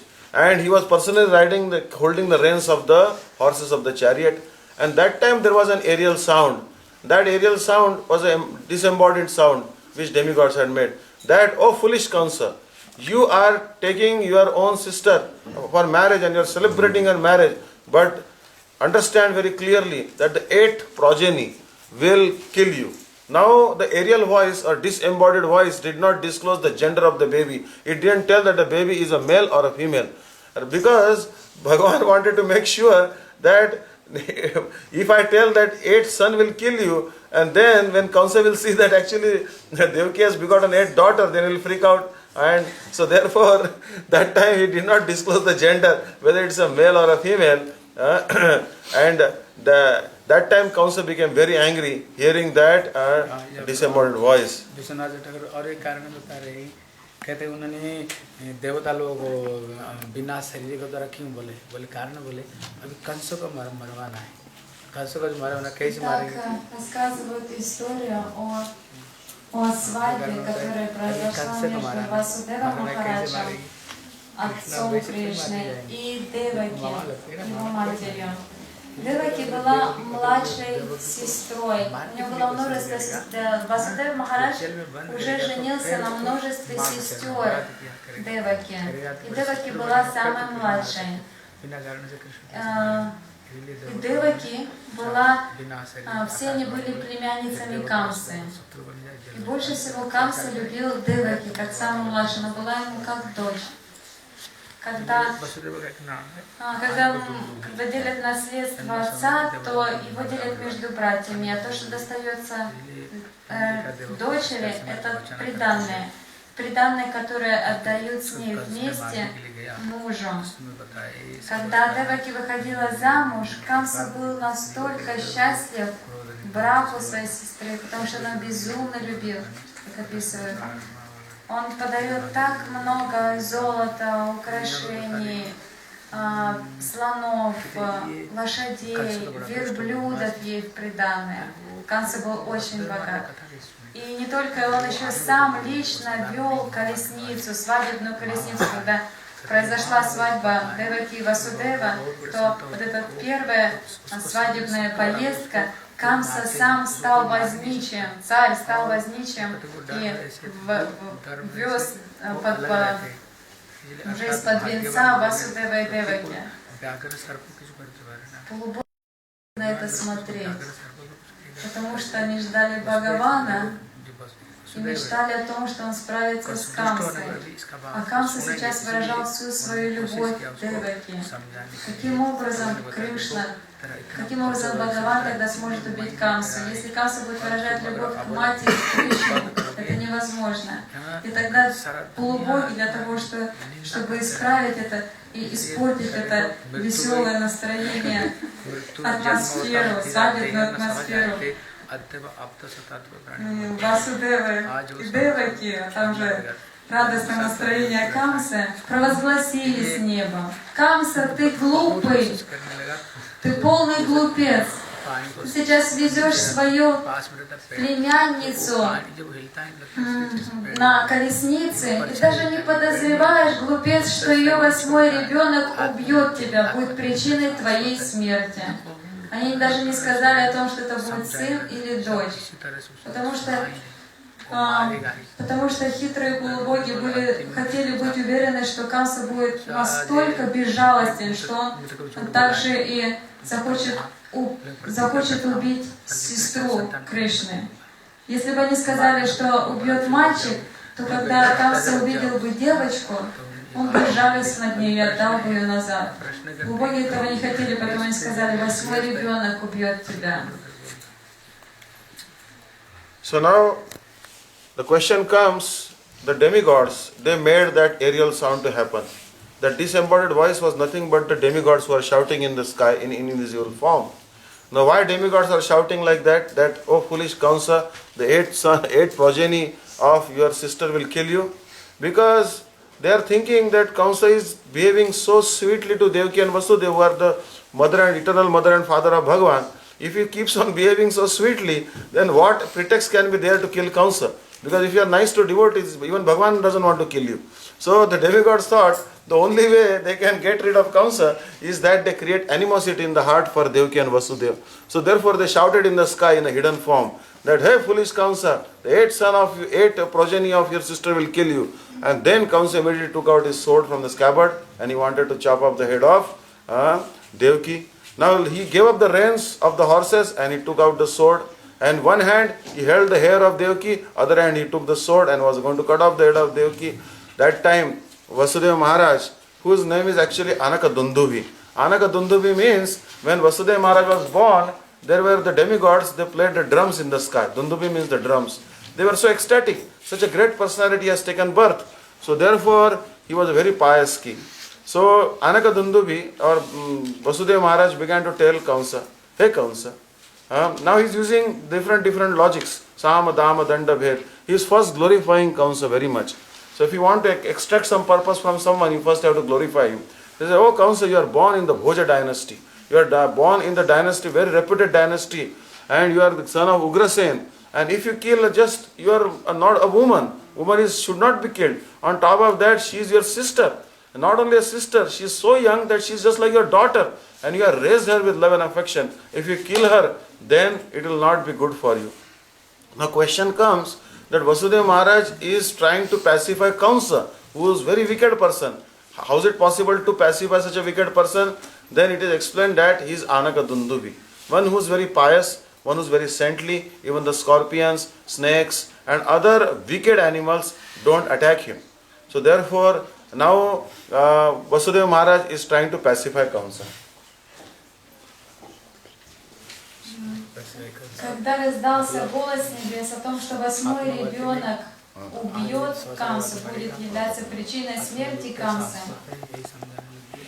Камса резко остановил колесницу, схватил за волосу Деваки и другой рукой уже вынул саблю из ножен, чтобы отрубить ей голову. Минуту назад она была его любимой племянницей, в которой он души не чаял. Так всегда поступают злобные люди. Никогда нельзя верить их любви и благодушие, которое внешне они являют.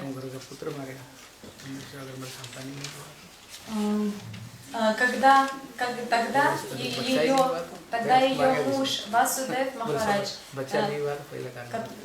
Васудев Махарадж раньше звали Анака Дундуби, Анака Дундуби. Почему звали этим именем? Когда он родился, полубоги играли в музыкальные инструменты, пели, играли музыкальные инструменты. Это был глаз, знак того, что родился великая личность, родился Отец Кришны.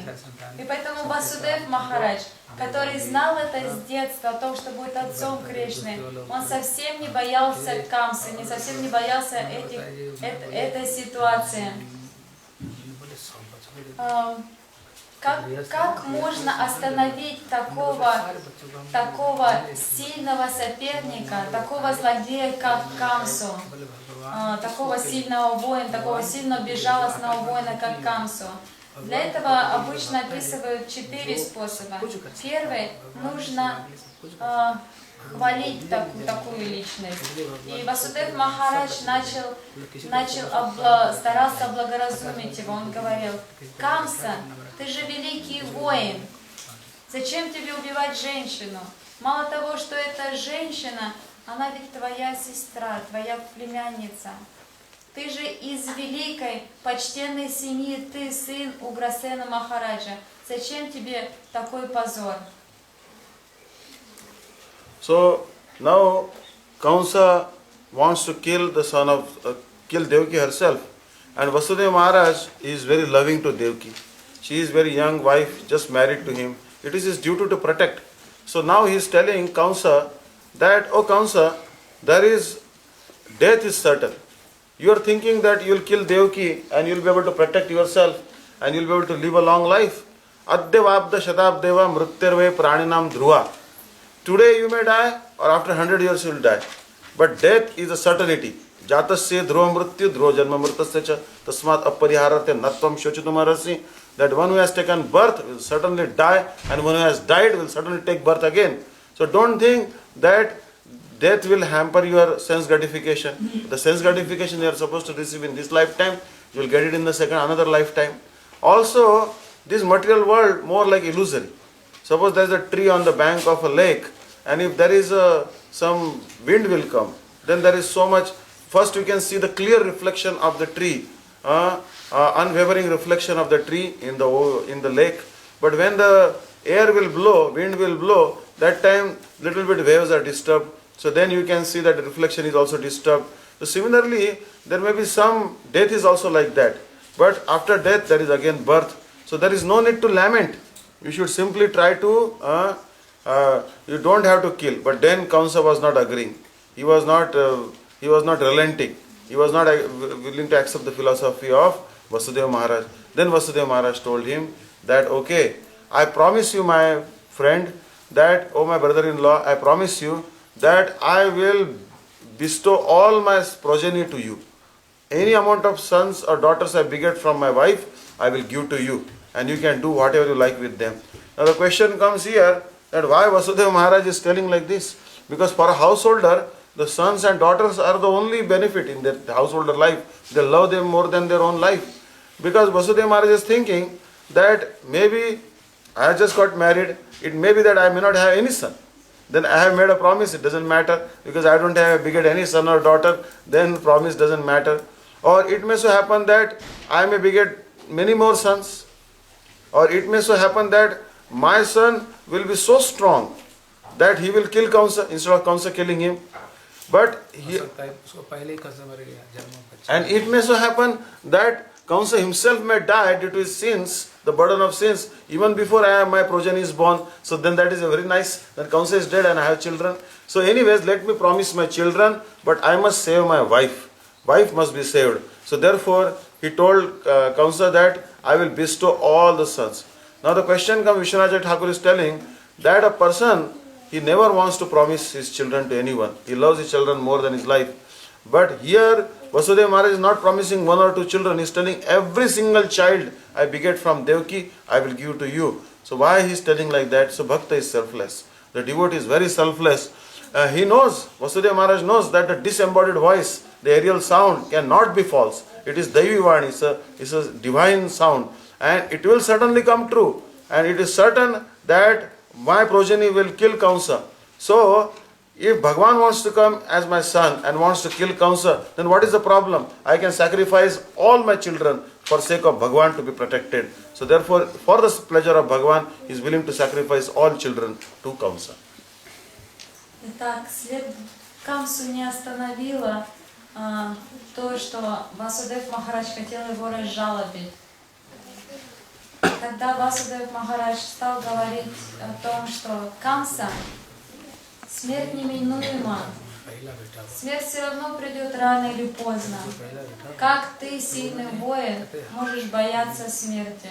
Она не придет сейчас, так придет потом. И неважно, кто будет являться причиной нашей смерти, она все равно придет. Если ты боишься, что ты потеряешь свои чувственные наслаждения, так это тоже не так важно, потому что, потеряв это тело, ты обретешь новое, и с ним ты обретешь новые чувственные наслаждения. Тебе не стоит бояться смерти. Но эта философия тоже не остановила Камса.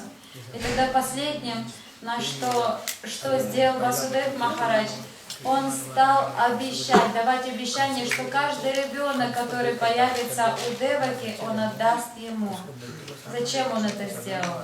Как мог человек, как мог семейный человек пообещать своих будущих детей на верную смерть?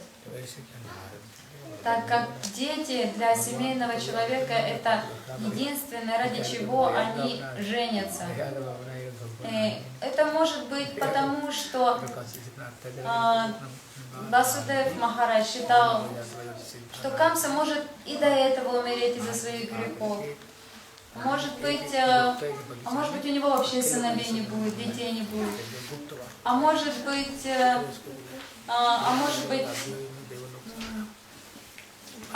его дети будут настолько сильные, что они на самом деле бьют Камсу. А Вишнудайвата Чакраварти Такур в Сарарта Даршине говорит о том, что преданный Господа Шри Кришна, обладают сильной верой, и они абсолютно бескорыстны. Васудев прекрасно знал о том, что голос небес не может быть ложью. А это значит, что 8-й ребенок обязательно появится, и он обязательно убьет Камсу. И ради этого он готов был пожертвовать всеми свою семью детьми. Сказала, что перебедить демоническую личность можно 14 способами. Первый — хвалить. Как их? Кратко. You mentioned that there are 4 methods how to control people. Sama, Dhamma, Danda Bheda. Danda Bheda. So Sama is glorified. We said Dhamma means to buy somebody. Yeah? Buy somebody. To buy somebody is the third one. Danda, chastisement, and Veda. Veda means to create fear in the mind. То есть, если про это дальше не рассказывалось. Первое, Сама — прославлять. Дама — подкупить человека, взятка. Данда — физическая расправа над ним, насилие над ним. И последнее — создать страх в нем. Как называется? Сама, Дана, Данда, Беда. Сама, Дама, Данда, Беда. Сама, Дама, Данда, Беда. Veda, Беда, Veda. Беда. Страх, беда. Беда नहीं Беда. Беда. Бе, Бе. Bhed. Бе. Беда. Бай. Бай. Бай. Okay बोलो हो गया Okay, all right. So now, actually, पहला बेटा हुआ now the first son is born, that Kirtiman. So when the first son is born, that time now the Devaki and Vasudeva, they are actually, Vasudeva has promised that I will bestow all my progeny to you. So now Vasudeva Maharaj is thinking that my 8th son will be able to kill Kamsa. My 8th progeny will be able to kill Kamsa, and Bhagavan is going to come as my son. So better that Bhagavan come quickly. So every year Vasudeva Maharaj was begetting one child, so that Kamsa will quickly kill him and Bhagavan will come quickly. That's why Vasudeva Maharaj was in a hurry. Every year he was begetting one child. So then Kirtiman came. First son was Kirtiman, who was born from Devaki and Vasudeva. As soon as Kirtiman was born, Vasudeva Maharaj humbly took the baby and newly born baby in his lap, and he went to Kamsa and his palace, and he said, this is my son, please accept this son and you can kill him. Then Kamsa also was a demon, but still some soft corner was there, because it was his daughter like sister's son. So he said, oh, no problem, you can take this son, he's not going to kill me. So it is the 8th child who's going to kill me. So no problem, you can take this child back. But Narad Muni saw this, and Narad Muni said, this is a big problem. Why? Because if Kamsa doesn't kill the previous children, then his sins will not be so great. Only when he will kill the Vasudeva and Devaki's progeny, the sins will increase in the quantity. And only when his Kamsa's sins will increase in quantity, Bhagavan will appear. If Kamsa doesn't become greatly sinful, then how will Bhagavan kill him? So therefore, Narad Muni, went to Kamsa's palace, and he told Kamsa that I want to meet you in secret. Then Kamsa said, all right, let's go to the garden. So they went in a solitary garden, and there Narad Muni began to preach to Kamsa. And he told him, I'm just coming from the heaven, and I attended a meeting between demigods. I was secretly present and hearing what they are discussing. All the demigods and all the demigoddesses, they have descended on the earth. You are seeing this, all these Akrur and other your relatives and Vrishni dynasty members, they are not Vrishni dynasty members. They are all demigods, and their wives are demigoddesses. So they have appeared also as the Gopas and Gopis like Yashoda and others, Nanda and others. So they have all appeared in Vrishni dynasty, and they are all planning to kill you secretly. This is the plan of demigods, and they are going to send Vishnu also to kill you. So watch out, and this and that. So this was revealed by Narad to Kamsa. Then Kamsa freaked out, and immediately he grabbed that Kirtiman and killed him. Васудев Махарадж, предвкушая встречу с Бхагаваном, ожидая своего сына, 8-го сына, стал каждый год зачинать по сыну. И когда появился первый сын, он смиренно принес его. Камса, тогда они не были в темнице, они жили еще пока в своем дворце, принес и Камсе своего первого ребенка. Камса, несмотря на то, что был злодей, все-таки у него что-то оставалось в том сердце, все-таки это сын племянницы. И он отдал, он не мой враг, возьми его обратно. Но никогда нельзя верить таким злодеям, как Камса. Нарада испугался подобной ситуации. Он боялся, что чаша грехов Камсы не будет переполнена до краев после такого доброго поступка. И поэтому он появляется на сцене. Он идет к Камсе и говорит: Камса, у меня к тебе есть тайный разговор. Надо, чтобы никто не видел, никто не слышал. Камса выбрал в саду. Они встретились в саду, и там Нарада стал шептать Камсе. Камса, если что, Нарада, если что, это гуру Камсы. И его гуру стал ему шептать: ты знаешь, я только что был сейчас на заседании богов. Ты не представляешь, все твои так называемые родственники, это полубоги сами пришли на землю, твои вечные враги пришли, теперь окружают в качестве твоей семейки. Акрура и других, это все твои враги, полубоги. Они окружили тебя. Сейчас вы продолжите. So, the question comes that why Narad Muni is doing like this? Because Narad Muni, he is very interested in seeing Bhagavan's pastimes. So he said, unless Kamsa will not kill the sons of Devaki, then Bhagavan will not appear. So let me get rid of the sons of Devaki, then Bhagavan himself will come, then I will be able to see the sweet pastimes of Krishna. Second thing, he thought that I must try to increase the sinful nature of Kamsa. Because when Kamsa will commit sins and atrocities on the devotees, so Narad Muni disclosed to Kamsa that, actually all your associates, Vishnu dynasty members you are seeing, they are all demigods. So now Kamsa is committing atrocities on the members of the Vishnu dynasty. And therefore Vishnu dynasty members, they went to other kingdoms. Some were staying in hiding, some were incognito, and some were just suffering at the hands of Kamsa. And some started obeying Kamsa, what they can do. But because Kamsa was harassing the members of Rishi dynasty, who are great Vaishnavas, now Kamsa's sinful nature is increasing and his sins are increasing, and Bhagavan must come now. Now question comes that Narad Muni made sure that the first 6 sons of Devaki were killed by Kamsa. Kamsa killed all the 6 sons of Devaki. Because Narad Muni, he is omniscient sage. He knows the past, present and future. He knew that these 6 sons were not ordinary personalities. They were actually, Brahmaji had a son called Marichi Rishi. This Marichi Rishi had 6 sons.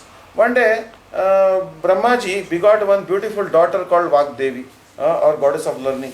And he was very attracted by her beauty, and he was running behind her. Now chasing one's own daughter, being enamored by one's daughter is considered very, very sinful. But actually Brahmaji was doing this not because he was attracted to his daughter. He wanted to bewilder the demons. This sometimes Brahmaji acts in such a way, funny way, just to bewilder the demons, so that demons will not understand his true glories. So that time, these 6 sons of Marichi, not understanding why Brahmaji is running behind his own daughter, laughed at him.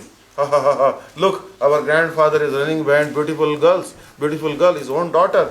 And then Brahmaji cursed them. You are laughing at me, although I have no desire to enjoy with my daughter. It is only to bewilder demons. So I curse you that you will be killed by your own father. So then the 6 sons of Brahmaji, 6 sons of Marichi, they came as the sons of Kalanemi. Kalanemi, who was actually living in Sutal planet, he was the son of Hiranyaksha. But these sons of Kalanemi, they were actually great devotees, because they were the sons of Marichi in the past life. So they used to always chant Harinam.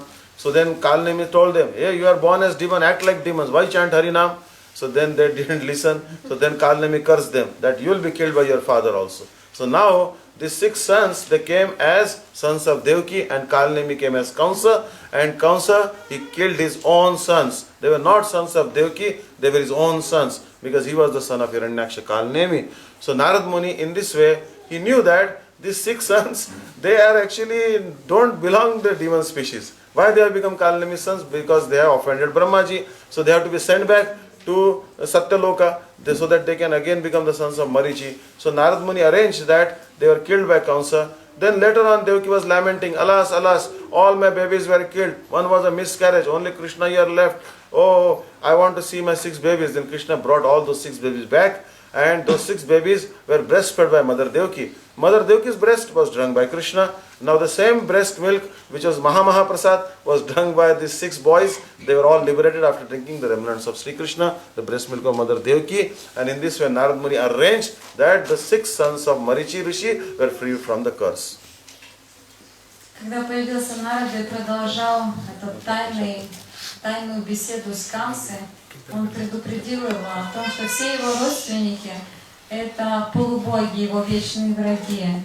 Это не просто члены династии Вишны. Он сказал, зачем он говорил об этом? Он прекрасно знал, что Камса начнет мучить их. Он прекрасно знал, что теперь Ядавам будет несладко. Он будет давать им множество страданий. Многие из них сбегут из Мадхуры и будут прятаться в других местах. Те, которые останутся, им будет очень больно. Нарада предвкушал приход Господа и хотел, чтобы это произошло как можно быстрее. Он хотел, чтобы грехи Камсы, чаша грехов была переполнена. И зачем Нарада говорил обо всем этом Камсе? Зачем Нарада сказал Камсе о том, что неизвестно, какой будет 8-й сын, о том, что опасны все дети? Потому что Нарада знает прошлое, настоящее, будущее. Махараджа, did you spoke about lotus flower? No? Did you spoke about lotus flower? Because he didn't mention about lotus. Which one is the 8th one? You said this, no? No. Okay. Нарада знает прошлое, настоящее и будущее. Он знал, кто и будут эти первые 6 сыновей Камсы, которые придут и должны быть убиты Камсой. Прежде эти 6 сыновей были сыновьями Маричи или внуками Господа Брахмы. Иногда Брахма совершает нечто такое, чтобы сбить с толку демонов. Когда однажды у Брахмы появилась дочь, Падья, богиня знания, и на самом деле его спутница. Но он разыгрывает эти игры, как будто он бежит за своей дочерью, чтобы сбить с толку. И сыновья Маричи, 6 сыновей Маричи засмеялись над своим дедом. Посмотрите на него, на нашего деда, бежит за своей собственной дочерью. Брахма остановился и проклял. Он сказал, что я бегу за дочерью не потому, что испытываю вожделение, как вы это считаете. А так как у вас на уме такие мысли, вы должны родиться теперь в роду демонов. Тогда эти 6 сыновей Маричи рождаются как сыновья Калнеми. Калнеми — это сын Хираньякши, это линия демонов. Но Маричи, сыновья Маричи, они не демоны по природе, они слуги Господа. То есть они относятся к богам, так или иначе, они нечистые и преданные, тем не менее они считают себя слугами Господа.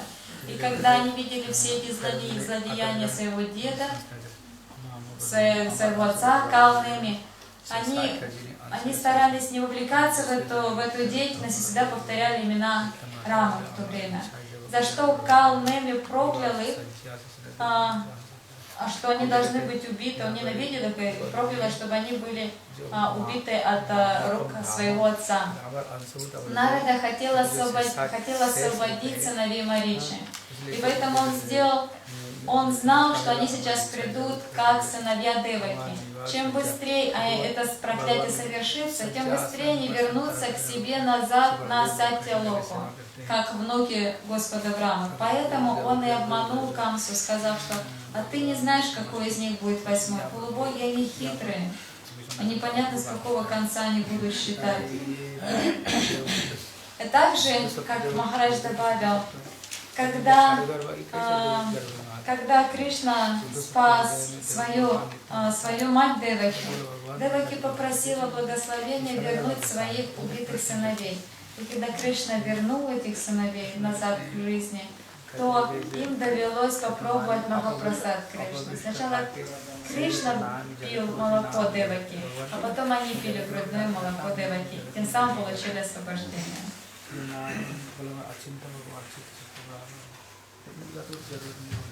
बोलो वृंदावन बिहारी लाल की जय, सच्चिदानंद गौर हरि की जय, जय जय श्री राधे यशंगु कलि कुकुर। बोलो कृष्ण कन्हैया लाल की जय। 196.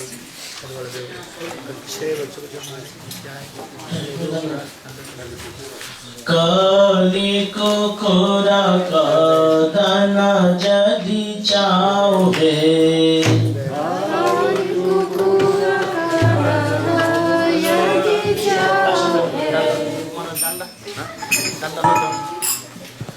कलि कुकुरा कदन जदि चाहे, कलि कुकुरा कदन जदि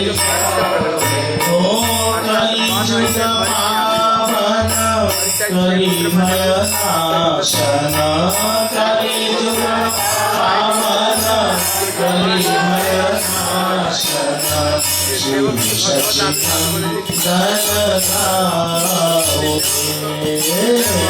शिव सच्चिदानंद गाओ, कलि कुकुरा कदन जदि चाहे,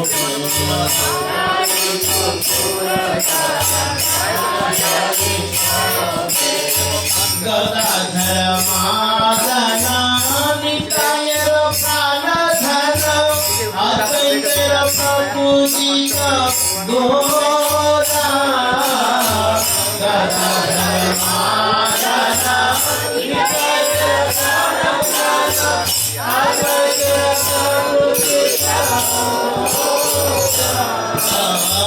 निमय विशंभर श्रीनिवास ईश्वर, निमय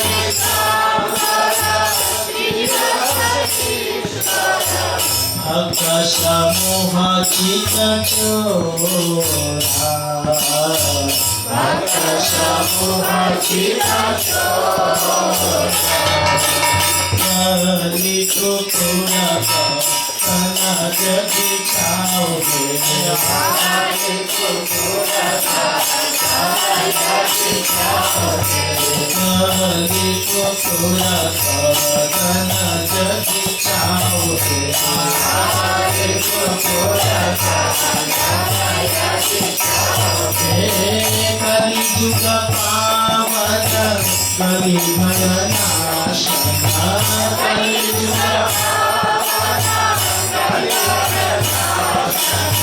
शिव सच्चिदानंद गाओ, शिव सच्चिदानंद नदिया शशोधर मायापुर ईश्वर, नदिया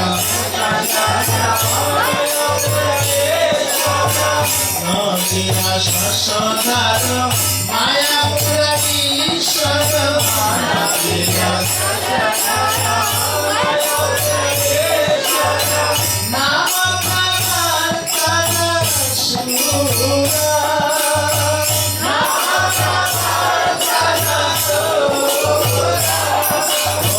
गृहजन शीघ्र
But there is a danger to the life of Rohini, because Kamsa may try to kill her also, because she is also one wife of Vasudeva. As we know that Mother Rohini, she is the daughter of brother of Chandanu Maharaj, Ballik. So this Rohini was sent to Vrindavan. She was sent to Gokul under the care of Nanda Maharaj. And this particular Rohini, she begot a son. That was actually Balramji. This Balramji, he was called Harsha and Shoka. Harsha means happiness and Shoka means lamentation. Why Balram is called happiness and lamentation? Because Balram is called happiness because when he came in the womb of Devaki, he stayed there for 8 months. Oh, so much happiness was there. But all of a sudden, one particular night, when Devaki was sleeping, she saw that she had a miscarriage. There was no baby in the womb. So she was lamenting, alas, alas, where my baby has gone. So she gave kind of a distress to her. So Balramji is called Harsha and Shoka. So here, it has been explained that why Balram came as the 7th son of Devaki. Why he entered? Because as we know that there are, as the bhakti comes in the heart, how it comes? Ado Shraddha Tata Sadhu Sangha Tata Nishta Rajistata Ata Saktistata Bhava Tata Prema Bhidanchati Sadhagana Maham Premna Pradurbhavam Bhavet Kramaha.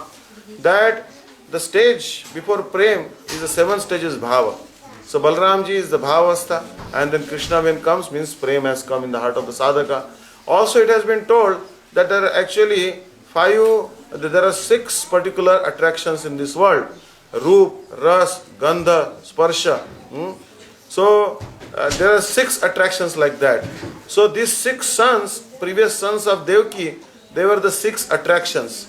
And until and unless one becomes free from 6 attractions, like Roop means beautiful form, Ras means beautiful taste, Gandha means beautiful smell, Sparsha means beautiful touch.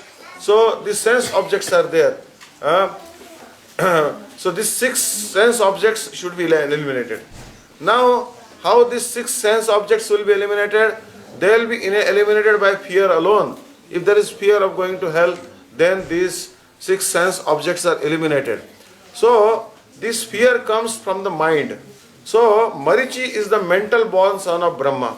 So, Marichi manaso jataha. So, Marichi has come from the mind. Means Marichi represents the mind. So, from Marichi, in the mind, these 6 sense objects are dwelling. And Kamsa, who is Kalanemi, he is Bhaya. Because in Bhagavatam it is told, Bhayat Kamsa Dveshat Chadyat Dyanrupa Sambandhat Vrishna Yuyam Aham Bhaktya Vayam Vivo. So that Bhaya means fear is Kamsa. So when fear comes, then these 6 sense objects are removed. And unless one becomes free from this attraction for 6 sense objects, Ra, Roop, Ras, Gandha, Sparsha like that, then Bhagavan Balram cannot come in the heart. Bhagavan is the manifestation of Sandhini Shakti. He is the Dhama Swarupa. And he came in the heart. He actually, Bhagavan Balram is actually, he is what? Not for Krishna. He is the shoes of Krishna. He is the clothes of Krishna. He is the abode of Krishna. He is serving Krishna in so many forms. And he is the stick Krishna holds, peacock feather of Krishna, all the sakhas of Krishna, they are all manifestation of Balram. So unless Balram come, Krishna's pastimes cannot resume. So first Balram came in the womb of Devaki and prepared the throne for Krishna to sit upon, and then Krishna came as the 8th child.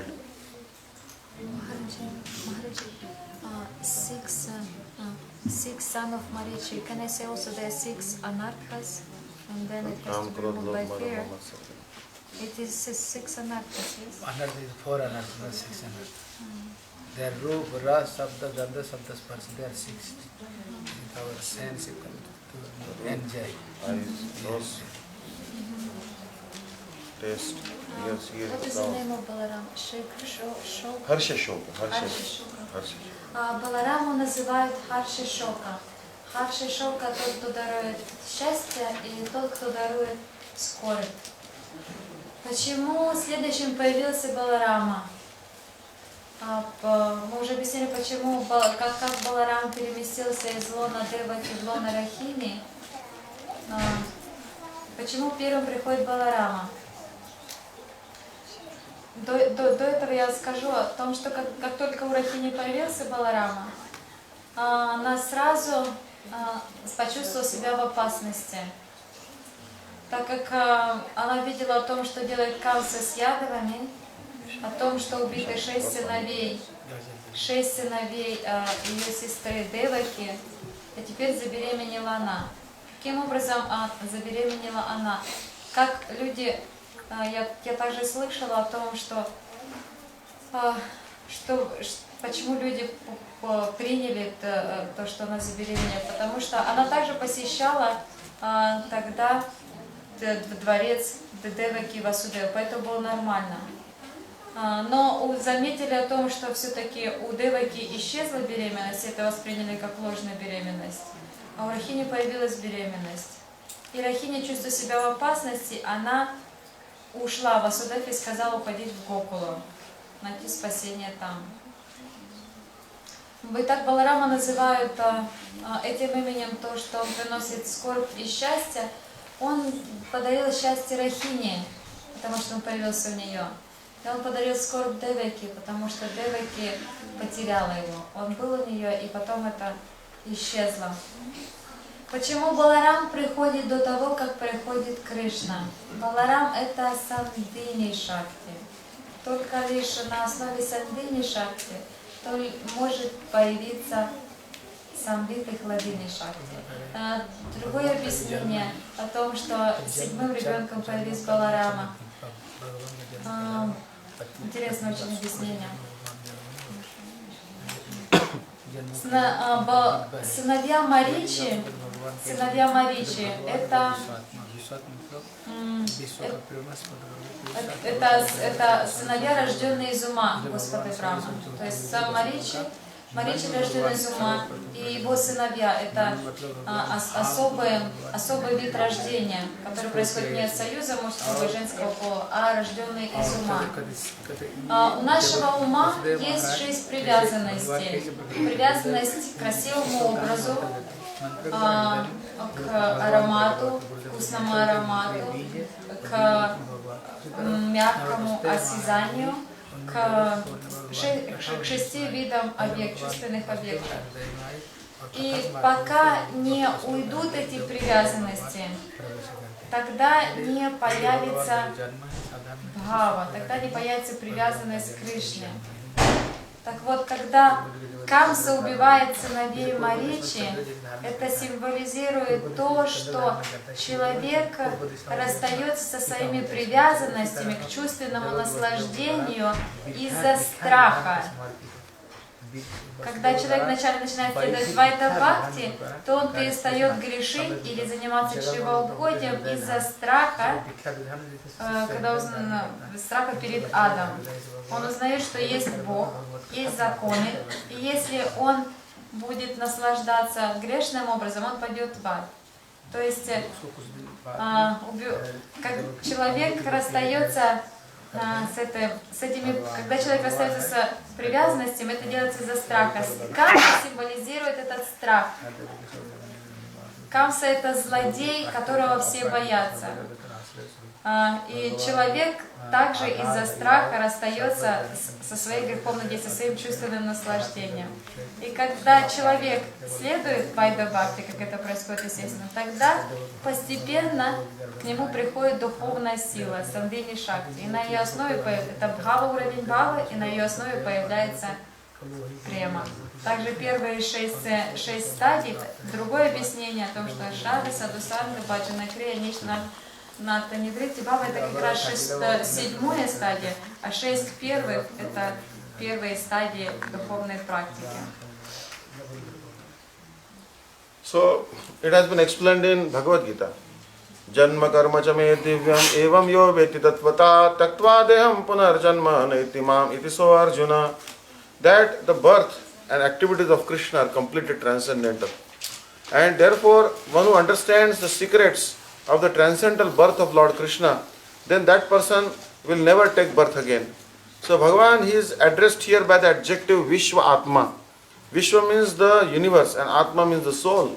Bhagavan is the soul of the whole universe. And he is Shad Aishwarya Sampurna. He is endowed with 6 transcendental qualities. Aishwaryasa Samagrasa Viryasa Shasriya Jnana Vairagya Sheva Shannam Bhagamitingana. He has all the opulence, all the knowledge, all the renunciation, all the beauty. Everything, all 6 qualities are present. But now, how come he has become the son of Devaki and Vasudeva? Because Sattvam Vishuddham Vasudeva Shabditam. That Vasudeva is the complete spiritual embodiment. So Vasudeva Maharaj, first Bhagavan appeared in the heart of Vasudeva Maharaj. And then Vasudeva Maharaj began to narrate sweet pastimes of Krishna to Devaki. When Devaki heard the sweet pastimes of Krishna from her husband and spiritual master Vasudeva Maharaj, then through the medium of Harikatha, Bhagavan entered into the heart and womb of Devaki also. So just like when we hear in the right ear the mantras, Gopal mantra and other mantras from the lips of a guru at the time of Diksha, then through the right ear Bhagavan enters into the heart of the sadhaka through the mouth of the guru and becomes situated in the heart of the sadhaka and never leaves that heart. Similarly, Bhagavan Sri Krishna also entered from the mouth of Vasudeva Maharaj and entered into the womb of Devaki. And now Devaki is the abode of the whole world. Shri Krishna is the shelter of the whole world, but Devaki has become the shelter of the whole world. Krishna is Vishwatma, but Devaki has become the shelter of that Vishwatma Krishna. But who can see this festival? Who knows about it? They are in the confines, in a dungeon, in a closed wall, not a single window is there, all doors are locked and they are kept there in shackled condition, but they are relishing this transcendental nectar that Devaki is holding the soul of the whole world, Bhagavan Shri Krishna in her womb. This is actually the power of Harikatha. So simply by hearing the Harikatha from Vasudeva Maharaj, Krishna entered into the heart of Devaki. So birth of Sri Krishna should not be mistaken like the Shukra Shonit Sanyog like birth. Means in the material world, when we beget a child, there is semen and the eggs of the mother, they combine and the baby is born. But this is not the seminal birth, this is a transcendental birth through Harikatha. Кришна говорит в Бхагавад-гите, что те, кто познают, что мое явление и мое деяние трансцендентны, навсегда освобождаются из этого мира и больше не рождаются вновь. Все игры Кришны обладают абсолютно трансцендентной природой. Не нужно, каким образом Кришна мог родиться у Деваки, подобно обыкновенному человеку. И Вайшнава-ачарьи описывают о том, что Кришна — это Вишва-атма, или высшая душа всего мироздания, душа мира, высшая душа мира. Он не произошел, как обычные люди, от слияния сперматозоида и яйцеклетки, как это происходит с обусловленными дживами. Кришна абсолютно трансцендентен. Когда Васудев Махарадж рассказывал о Кришне, о Деваке, когда он давал Харикатху ей, то из его уст Кришна перешел с Харикатхой в сердце Деваки. Учитель, когда дает мантру, он читает в правое ухо мантры своему ученику, и это попадает прямо в сердце. Так Васудев Махарадж своей Харикатхой передал Кришну, это вошло в ее сердце и вошло в ее лоно. Игры Господа абсолютно трансцендентны.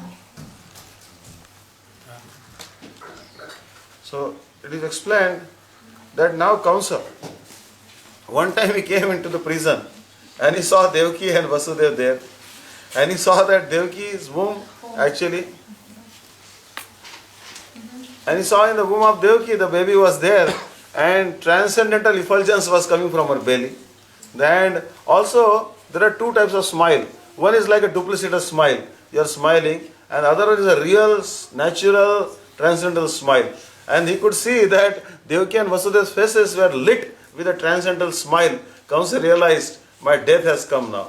This is not, the Devaki is not pregnant with an ordinary child. This is the Supreme Personality of Godhead. Vishnu himself has entered into Krishna has entered into the womb of Devaki. So then he thought in his mind, let me just grab my sword and chop off the head of Devaki right now. So that if there is no stick, if there is no bamboo, then there will be no flute. If there is no bamboo, then there will be no flute, there will be no sound. So let me get rid of the root cause of all problems, Devaki herself.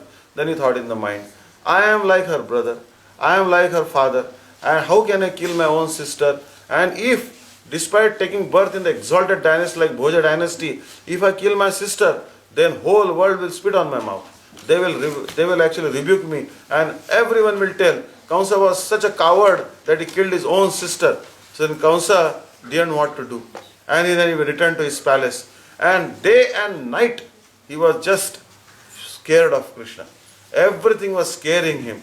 Now this is the difference. That we remember Bhagavan when we are in trouble. We remember Nrsimhadev, Krishna and Ram when we are in trouble. When we are scared, we remember Bhagavan so that we will feel protection and some courage to face the world. But here, Kamsa is feeling fear. So that is the difference between demons and devotees. The devotees, they see Bhagavan as the object of giving courage, while the demons are seeing him the object of fear. And this is like there are 180 degrees opposite attitudes are seen here. Я буду перевести одну фразу. Кришна Вишватман является душой всего мира. И теперь Деваки, то есть он прибежище всего мира, теперь Деваки стала прибежищем для прибежища всего мира. Когда появился Кришна в лоне у Деваки, охватило необыкновенное сияние. Камса пришел навестить Васудева и Деваки и испугался их вида. У них на лице теперь были непритворные улыбки, как были раньше. Были естественное, трансцендентное счастье написано на их лице. Он понял, что пришла его смерть. Первая мысль у него была схватить саблю и сразу отрубить ей голову. Но потом у него почему-то появились мысли. Она же твоя племянница, женщина, беременная. Весь мир будет проклинать тебя и считать трусом, убившим женщину в таком положении. Испугавшись, но не смея сделать это, он также боясь подсознательно того, что находится в ее чреве, он вернулся обратно к себе во дворец. Большая разница, когда мы вспоминаем о Кришне, и Камса вспоминает о Кришне. Когда мы вспоминаем о Кришне, мы ищем спасение из своей трудной ситуации. Кришна для нас счастье и спасение. А Камса думала о Кришне как раз наоборот. Для Камсы это была настоящая близкая смерть. Такая разница между преданными и непреданными. So now Krishna is the black rain cloud, the Krishna Megh. Now he has appeared in the sky, and now Krishna has appeared in the sky. The black rain cloud when comes in the sky, then four personalities feel great happiness. We know that there are actually farmers in India. They feel great happiness when the monsoon rain clouds come in the sky, because their entire livelihood depends on the rain. If there is no rain, then what they will eat? So here the farmer is compared to Brahmaji. Brahmaji is the farmer, because Brahmaji is a great farmer and he has produced so much grains in the form of the living entities. Now these living entities have to be delivered. How they will be delivered from the repeated birth and death? Only when Krishna himself comes, people will take darshan of sweet pastimes of Krishna, and then the living entities will be delivered. So the farmer is very happy. The second personality who becomes very happy when the rain clouds are seen in the sky is actually a peacock. The peacock dances ecstatically, raising the feathers and the tail feathers. So here the peacock is compared to, peacock is also called Nilakantha. Nilakantha means the peacock has actually blue neck. So here that is Shiva, because Shiva also has a blue neck. Because one time poison came out of the milk, churning of the milk ocean. Then Lord Shiva drank that poison, so his throat became bluish or blackish. So he is called Nilakantha or Kalakantha. So therefore, just like pigeon becomes ecstatic, Lord Shiva is also ecstatic. The third personality who is very ecstatic is actually Narad, because Narad is saying that Bhagavan is coming. So just like a Chataka bird is there, Narad is like a Chataka bird. Chataka bird, he will not drink the water from Ganga, Jamuna, Saraswati, Narmada, Sindhu, Kaveri or any lake or any ocean. The Chataka bird will only hanker for the rain water. So now this rain cloud like Krishna is coming in the sky, and the Chataka bird of Narad Muni is very thirsty. When will Bhagavan come and shower the rain of his mercy, and I will drink that water? And the fourth person, actually the fourth living entity that becomes very happy when the rain comes is the elephant. So just like there is a forest fire, when there is a forest fire, the elephants, they suffer a lot, because they don't know where to run. All four directions there is fire, and many elephants, they die due to burning sensation. So that time, if there is a torrential rain, very rain clouds come in the sky and they shower the rain, then all the forest fire is extinguished and the elephant feels relief and is saved from the imminent death. So these elephants are like demigods. So demigods are compared to elephants. So in this way, Brahma, Shiva, Narada and demigods respectively compared here to 4 different personalities. And they all became happy when Krishna appeared. Who was like a peacock? Peacock is Shiva. Итак, Кришна появился подобно темному грозовому облаку на небосводе материального мира. Обычно, когда появляется темное грозовое облако, то 4 типа живых существ безумно рады этому. Первый — это крестьяне, которые выращивают зерна, потому что без воды, без дождя невозможно получить урожай. Когда появился Кришна, то главным крестьянином, возрадовавшимся крестьянином, был Брахма. Брахма тоже с него свой урожай. Он породил так много живых существ, и теперь все они нуждаются в освобождении. Кришна был тем грозовым облаком, чтобы подарить всем это освобождение. Второй тип живых существ, который радуется облаку, это павлины. Павлины, как только слышат, что надвигаются тучи, это грохотание, они открывают свои хвосты, свои красивые хвосты и начинают танцевать. Их называют Нилаканта. Нилаканта, потому что у павлинов очень красивое темно-синее горло, шея. Поэтому их называют Нилаканта. Нилаканта, или главным Нилаканта является Шива в этом мире. Его тоже называют Нилаканта. Он выпил яд во время пахтания молочного океана. Третий тип живых существ, которые радуются приходу грозового облака, это птица Чатака. Это птица Чатака, которая пьет только дождевые воды.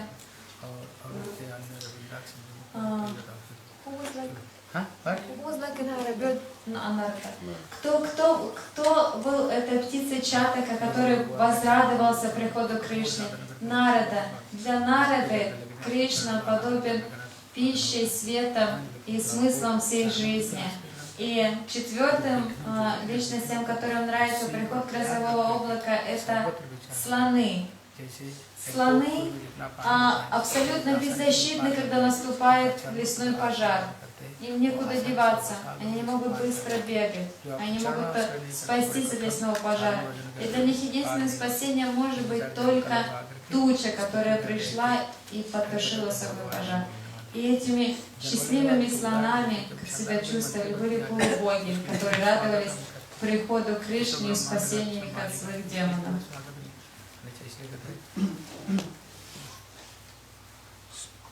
So it is now explained. Now Bhagavan has appeared in the womb of Devaki, and Devaki is glowing with the transcendental effulgence with the baby in the womb. The demigods, they came from the heaven, they entered into the prison in very hidden form and they began to offer the prayers. And they are playing. They are praying Satyavartam, Satyaparam, Trisatyam, Satyasyonim, Nihitam ja Satya, Satyatmakam Tvam, Sharanam Prapanna. They are telling that Satyavartam. Bhagavan is called Satyavrat, means his vows are true, are realistic. Means he has taken the vow that Mad Bhakta Pujjavidika, my devotee will be protected. That whatever danger may befall my devotee, I will always protect him. His abode like Vaikuntha, Dwarka, Golok, Golok Vrindavan, all Ayodhya, they are all eternal. Also his dham like Golok, Navadvip, Jagannath Puri, they are also eternal. They are not annihilated when the cosmic annihilation takes place like other places. Also Bhagavan's devotees are also eternal. Bhagavan's parshad are also eternal. Bhagavan's pastimes are eternal. So Bhagavan is Satya, means his complete truth. So then the prayers they are offering, Yanya Arvindaksha Dvayasthabhavat Avishuddha Buddhaya Arya Kritchena Param Padam Tata Patanti Anadruta Yushmadangraya. That demigods are telling that Yanya Arvindaksha Mukta Mannas Dvayasthabhavat Avishuddha Buddhaya Arya Kritchena Param Padam Tata Patanti Anadruta Yushmadangraya. That many times that there are many impersonalists. They think that I have become Brahma, I have become liberated, and meditate on impersonal Brahma and try to merge in that Brahma, and they think that we are Jivan Muktas, we are liberated.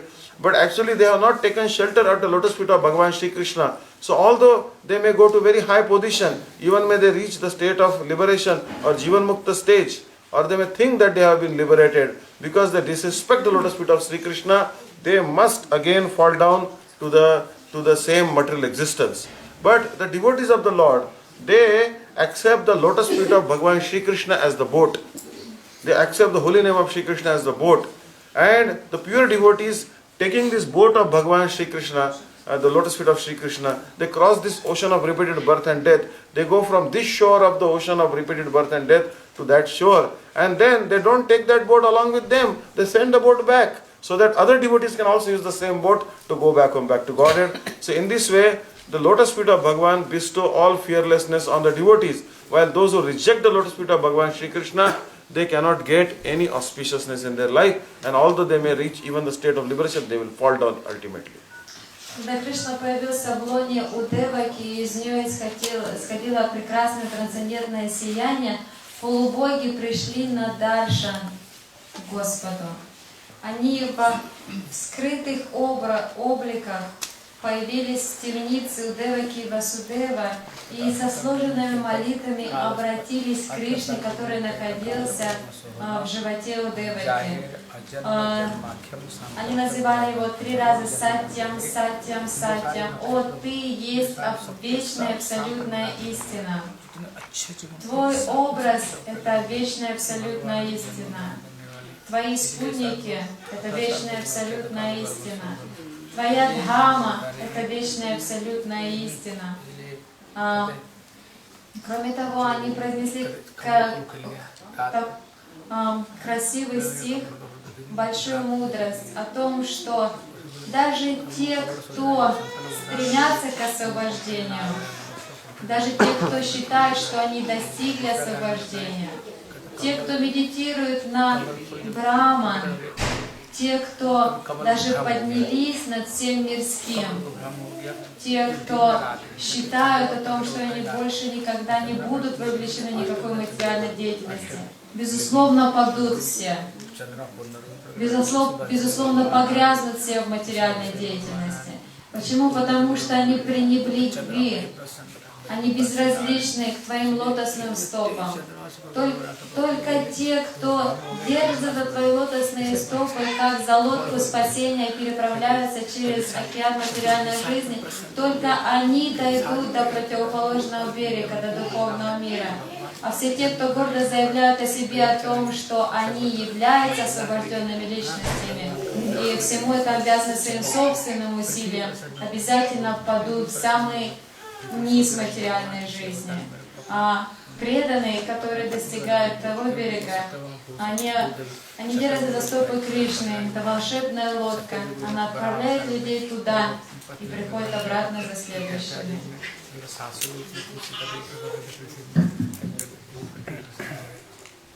So now Bhagavan is going to appear, has appeared in the Bhagavan is going to appear from the womb of Devaki. And when Bhagavan is going to appear from the womb of Devaki, all the great 6 seasons manifested at the same time. Means the best qualities of the 6 seasons manifested at the same time. Means the spring seasons, as wonderful flowers are blooming, they began to bloom. And all the good qualities of the day, night, all they came. All the constellations in the sky, all the nakshatras, all the planetary systems, all the planets, they aligned themselves in a very favorable manner. And it was night time. Actually, the lotus does not bloom during the night time. The lotus blooms only when the sun rises in the morning. The lotus blooms. But the lotuses were blooming in the night time. Actually, lotuses were very happy because Bhagavan's eyes, Namo Pankaja Navaya, Namo Pankaja Maline, Namo Pankaja Netraya, Namaste Pankajangre. Bhagavan's feet are considered to lotus, Bhagavan's navel is considered to lotus, Bhagavan's eyes are considered to lotus, Bhagavan's face is considered to lotus. So the lotus was very happy that Bhagavan is always compared with me, so why I should not bloom? So lotus, although it was night time, lotus was blooming. And actually all the earth was very happy. Earth was why happy? Because earth is actually thinking that when Bhagavan will come, then he will accept me as his wife. Because I am Bhushakti. Earth means Bhu-Shakti. And Satyabhama, she is the embodiment of Bhu-Shakti. Bhagavan has three wives, Bhu-Shakti, Lila-Shakti and Shri-Shakti. So Bhu-Shakti, he will take me as wife. Because I was myself married to Krishna when he came as Varahadev. Varahadev accepted the earth, Mother Earth, as his wife. And from their union, a son Narkasur was born, Bhamasur was born.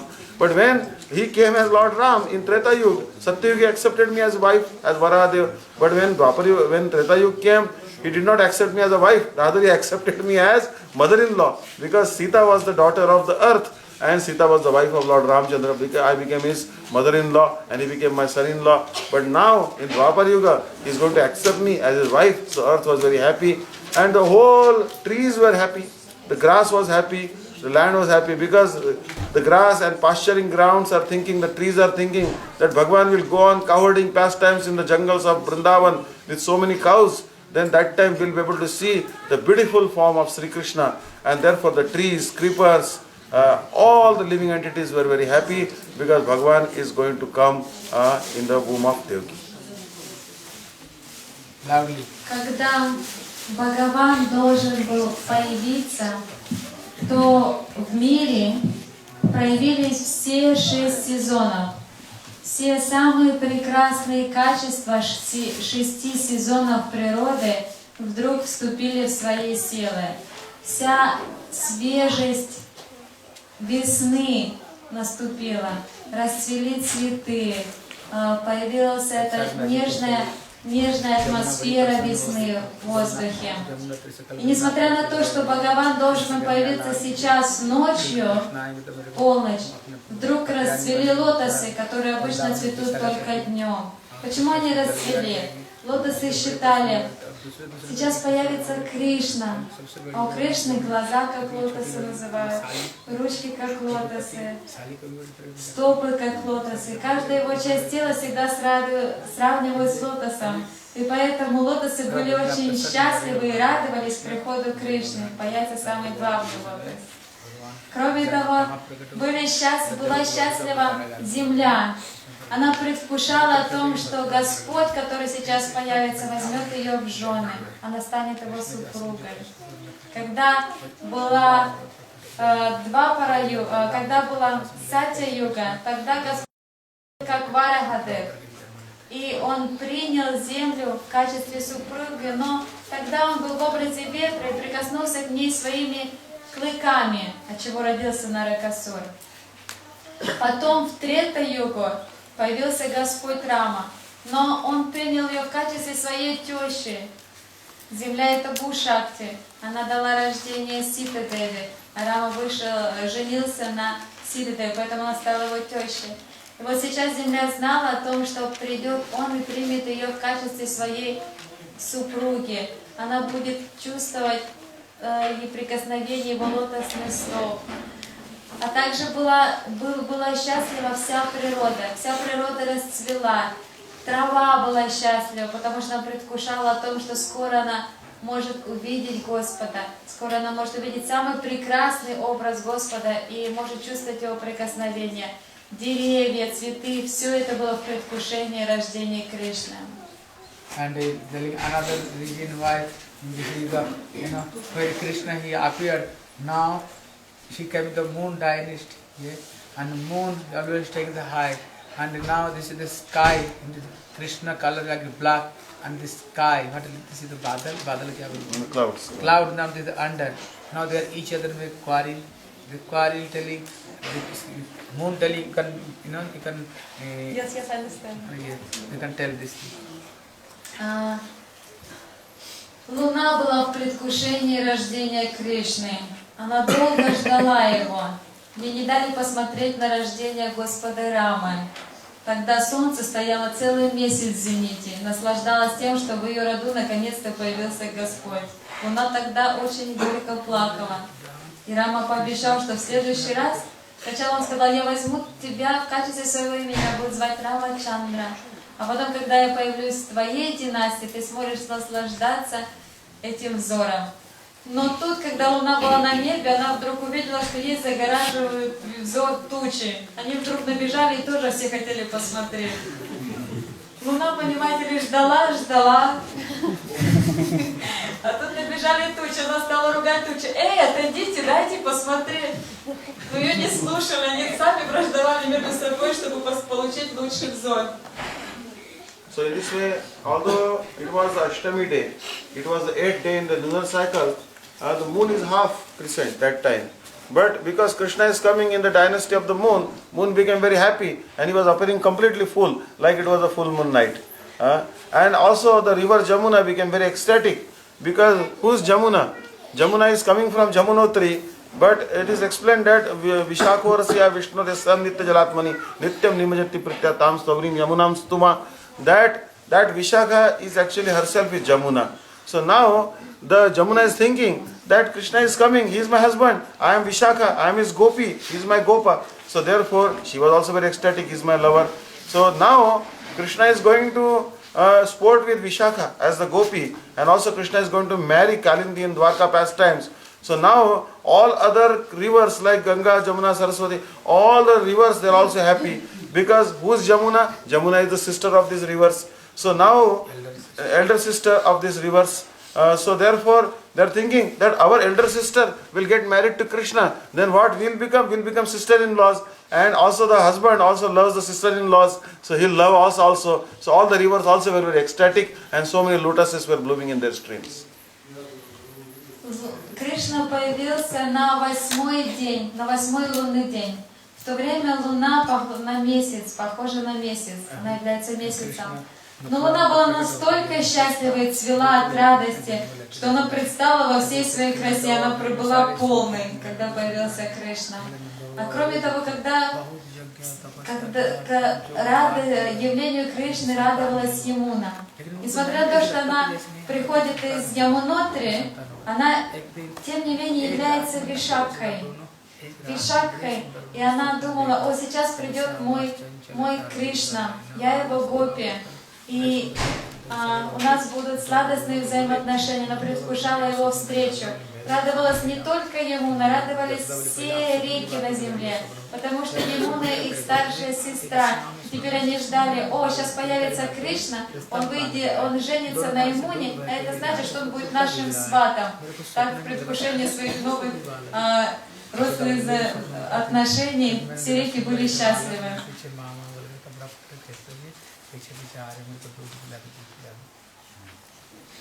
So that time, and Krishna, he took bath in Mathura, Kansa preached, this is the answer, not complete.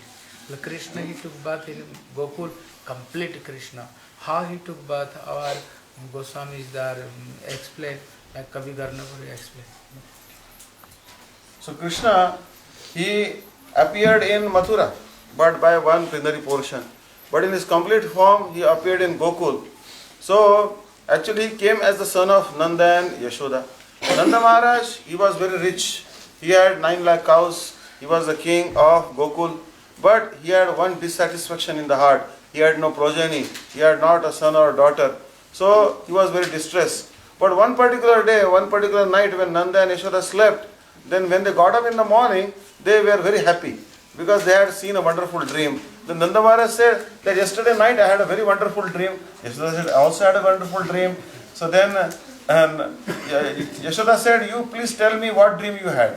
Then Nanda Maharaj said, I will tell you that I saw a very wonderful baby boy. He had bluish complexion and he was drinking your breast milk.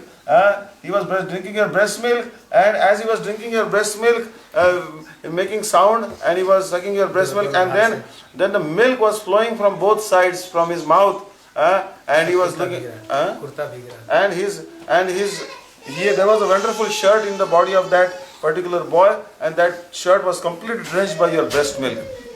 Then Mother Yashoda said, I also had a dream. I had a dream that there is a very little boy, and he's running behind me, mother, give me breast milk, and he's pulling my pallu or my veil. I had that dream. Then hearing that dream of Yashoda, Nanda Maharaj became very ecstatic, Yashoda also became very ecstatic, and now they have some inkling that a very wonderful baby is going to take birth in their house. Кришна появился в Мадхуре как часть, как амша. В полной форме Кришна родился в Гокуле. И описывала, что предшествовало этому. Однажды Нанда Баба сказал Йашоде: ты знаешь, я видел удивительный сон. Какой сон? Я тоже видела сказочный сон. Нанда Баба, расскажи. И Нанда Баба стала рассказывать: я сегодня во сне увидел очень красивого темноликого мальчика, который пил твое молоко. Он громко чавкал, и у него с уголков ротика текло твое молоко, оно заливало всю его куртку, всю его рубашку. Тогда мама Йашода была безумно счастлива. Она не хотела говорить сама о своем сне Нанда Махараджу, чтобы не настаивать об этом. И когда услышала, что Нанда Махарадж видел практически то же самое, она тоже ему поведала о своем сне. Она сказала: я тоже увидела сегодня необычайный сон. Я увидела этого красивого темного мальчика, который бежал за мной, дергал меня за подол и просил мое молоко.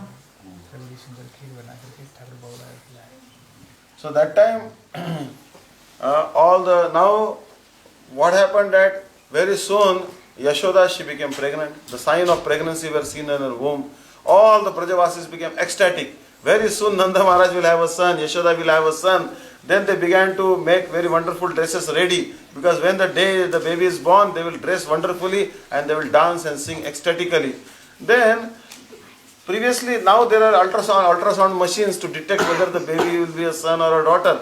But those days there were no machines like that. That time many women came there, elderly women, and they looked at Yashoda. They told Yashoda, they looked carefully at Yashoda and told, hey, your lips are looking yellowish. It seems that you will have a son. Because when the mother, expectant mother, her lips are yellowish, then actually it is known that she will beget a son. Then also some woman told that there are actually, in India there are twin bananas. Many times you have seen, there is one banana, but there is twin banana means in one skin there are two bananas are wrapped. Yeah, you might have seen bananas like that. So have you eaten the twin bananas sometimes? Because it seems that there are two babies in your womb. So in this way, they were all predicting that Yashoda will beget a very wonderful son. And then Mother Yashoda also began to tell, oh, I feel like eating kheer. Because when the mother is expecting, then she has so many desires in the heart. She feels to eat sweet things or sour things. Sometimes she wants to eat imli, means the tamarind, which is sour. Sometimes she wants to eat sweet. And whatever the mother desires when she is pregnant must be given to her. Because if she is not given those things, then the baby who is born from the mother will always have saliva dripping from the mouth. So therefore the mother should be given, expectant mother, whatever she desires. Забыла сказать о том, что Нанда Баба был очень богатым царем Вриндавана. У него было 900 тысяч коров. И все было у них благополучно. Но сыновей у него не было. И это была единственная печаль у Браджаваси. И поэтому, когда увидели о том, что у Йашоды все признаки беременности, все просто стали безумно счастливы. Раньше, говорит, не было машин с ультразвуком, которые смотрели, мальчик там или девочка. Приходили старые гопи, пожилые гопи, которые по признакам определяли, кто же будет, мальчик или девочка. Тут секреты дают, некоторые записывают. Если они определили: о, Йашода, у тебя губы имеют желтый легкий оттенок, вероятно, у тебя будет сын, несомненно, у тебя будет сын. То есть, когда считается, когда розоватые губы, то это дочка, а когда же желтоватым оттенком, то это сын. А кто-то определил и те, и другие признаки. И они стали смеяться над Йашодой. Йашода, а ты случайно не ела сдвоенные бананы? То есть иногда растут такие бананы, когда в одной кожуре два банана. Намекая на том, что Йашода, у тебя ведь будут близнецы.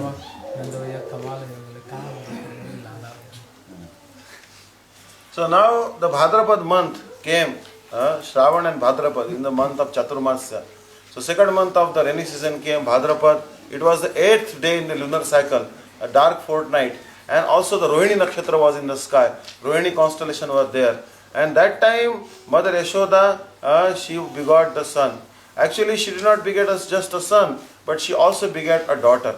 First she begot the son, and then she noticed that she has begotten a son. And then she was so tired by the pain of the labor that she became almost unconscious, and she didn't even recognize that she has begotten a daughter. Now there were twins born from Mother Yashoda. That time Vasudeva Maharaj, carrying in a basket, brought the Vasudeva Nandan Krishna from Mathura, and he crossed the Jamuna and he came there. And when he came there, he saw that all the Gopas and Gopis who were waiting for that Mother Yashoda will give birth to a child, they were all fast asleep at the gate. They were just waiting, but they were, because that day evening 6 o'clock itself there was an inkling that Mother Yashoda will have a son. They all Gopas and Gopis were waiting, but they are fallen asleep. Vasudeva Maharaj went silently there, and the baby Krishna in his hand, the Vasudeva Krishna, merged with the Yashodanandan Krishna. But he did not see the Yashodanandan Krishna that his son is merging. And then he took that baby daughter and he took that to the prison of Kamsa. And all the shackles which had removed from his hand again became shackled. So next day morning, Nanda Maharaj was just waiting, because in maternity room only Yashoda and her maid servant was there. No one else was allowed. And Nanda Maharaj was sitting in front of the deity of Narayan. He was trying to chant Narayan, Narayan, Narayan, but he was not able to chant Narayan. He was just chanting, when will I have a son, when will I have a son, when will I have a son. Narayan mantra he had forgotten. And then the maid servant of Mother Yashoda, she saw a very wonderful baby there. Oh, and he was weeping. Then she became very ecstatic. Oh, Nanda Maharaj is very rich. He is the owner of 9 lakh cows. If I go and tell Nanda Maharaj that you have begotten a son, then I'll get a big gift. She ran quickly and told Nanda Maharaj, why you are chanting japa? You have begotten a son. Go and see your son. Nanda Maharaj became very ecstatic and began to distribute so many gifts. Кришна появился на 8-й лунный день месяца Бадраман. Это 2-й месяц Чатурмаси.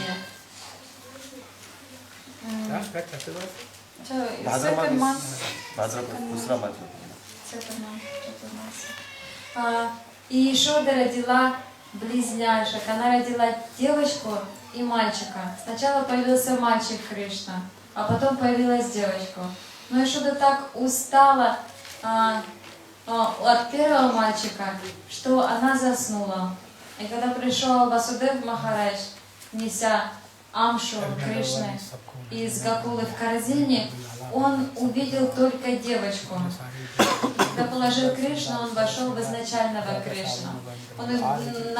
Васудев Махарадж он увидел, что все в Раджавасе спят также в мистическом сне, так же, как и в Мадхуре, когда он оставил всех стражей в темнице там. Васудев Махарадж положил Кришну, взял девочку и ушел, вернулся обратно в Мадхуру. Там снова закрылись ставни темницы и оделись оковы. Никто не подозревал. Нанда Баба до рождения Кришны сидел в своей... С мамой Ешоды была только служанка, никто не разрешался другие присутствовать. А Нанда Баба в своей комнате сидел напротив божества Нарайны, старался повторять мантру Нарайна, Нарайна, Нарайна.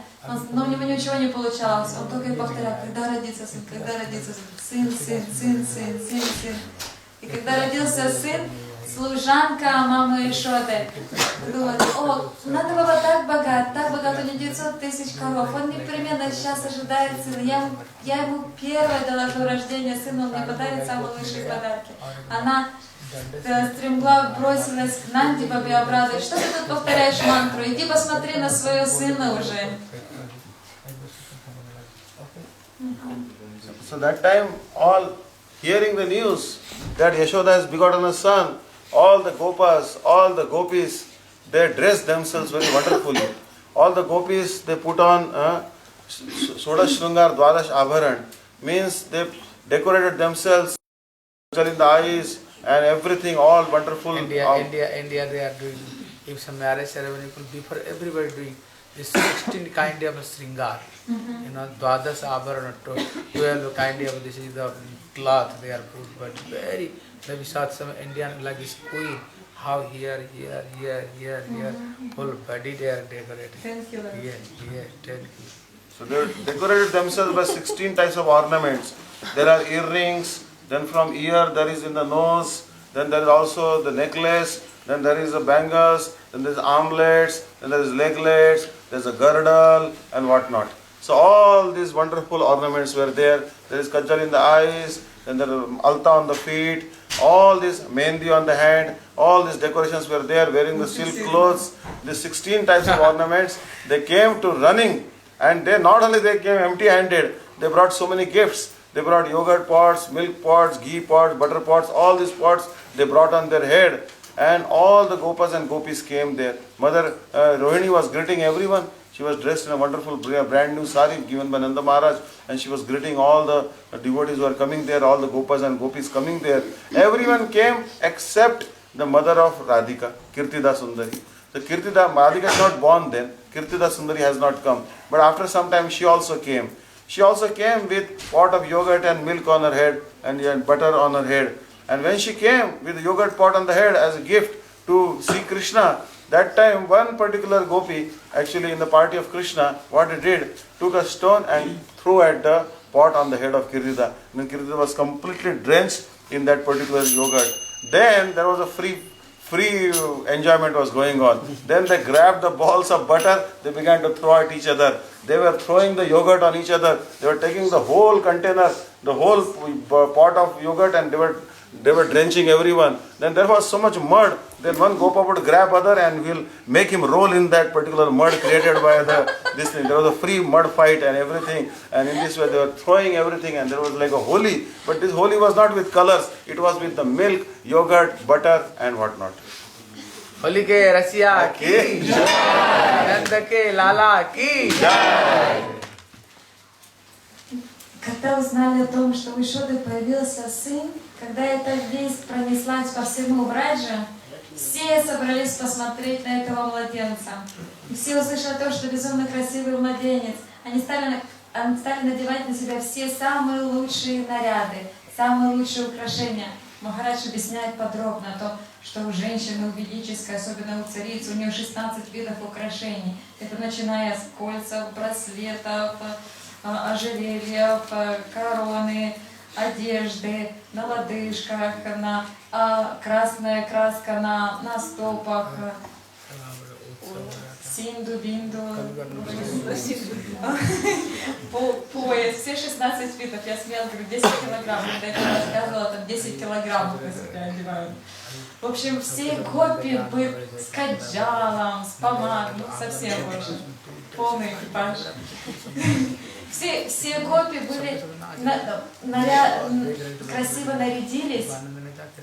Все пастухи одели свои самые лучшие наряды, самые блестящие, красивые курты, дхоти, накидки.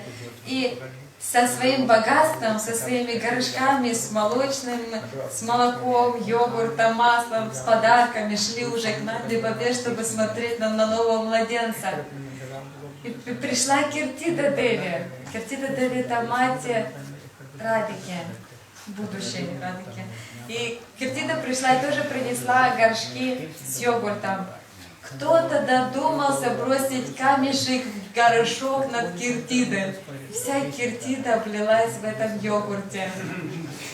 И вдруг у другого человека вдохновился взять кусок масла и бросить в соседа. Сосед взял кусок йогурта и бросил в другого человека. Так они просто стали брать все горшки и обливать друг друга этим йогуртом, молоком, маслом.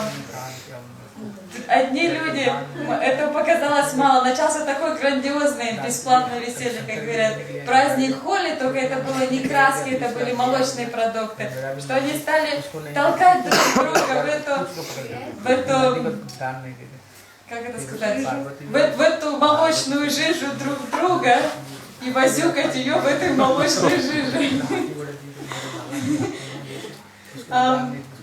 Все были просто безумно счастливы от этого праздника. Это все происходило во дворе у Нанды-Бабы.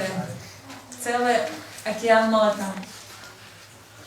So that time, everyone was dancing. Hathi Ghoda Palki, Jai Kanhaiya Lal Ki. All were dancing, all the Gopas were dancing, all the Gopis were dancing ecstatically, except Nanda Maharaj. Nanda Maharaj was sitting there and watching how they are dancing. So then all the Gopas, they thought, oh, Nanda Maharaj should also dance. They said, Nanda Maharaj, you have begotten a son, why don't you dance? So then the Gopas, there are two types of Gopas. The Gopas who belong to Nandaga and the Gopas who belong to Barsana. Means the side of the Gopas on the side of Radharani's side and the Gopas on Krishna's side. So there is actually on the west a cloth was tied, a wrong cloth was tied, on gamcha was tied on the west of Nanda Maharaj. So one side of that cloth was held by the Gopas of Nandagaon, and other side of the gamcha, other side of the cloth was held by the Gopas of the Barsana. And then they began to pull Nanda Maharaj, and they brought him in the courtyard. This was not a courtyard anymore. There was so much yogurt, so much milk was put there. It has become like a milk ocean. And Nanda Maharaj was kept in the middle. Now this side the Gopas of Barsana are pulling Nanda Maharaj. Other side the Gopas of Nandagaon are pulling. So this appeared just like the churning of the milk ocean, just like how the demigods and demons, they had made the Meru mountain as a churning stick, and they had actually churned the ocean. But that was the salt ocean they had churned. But here the ocean of milk was being churned, and there the mountain was acting as a churning stick. Here Nanda Maharaj, who is the mercy personified, devotion personified, acting as churning stick. And what came from that ocean churning? Poison came out. But from here what came out? The Krishna himself has come out, who is the bluish in color, like a rain cloud. And from that churning of the ocean, Lakshmi and other Dhanvantari and milk pot, yogurt pot, the Amrut pot came. But from this churning of the milk ocean of Nanda Maharaj's courtyard, so much charity came. Nanda Maharaj was giving out thousands of cows whose horns are decorated by so much gold. Their backside actually so much, everything is decorated by silver and diamonds and everything. He was giving out so much gold, so much jewelry, so many clothes in charity.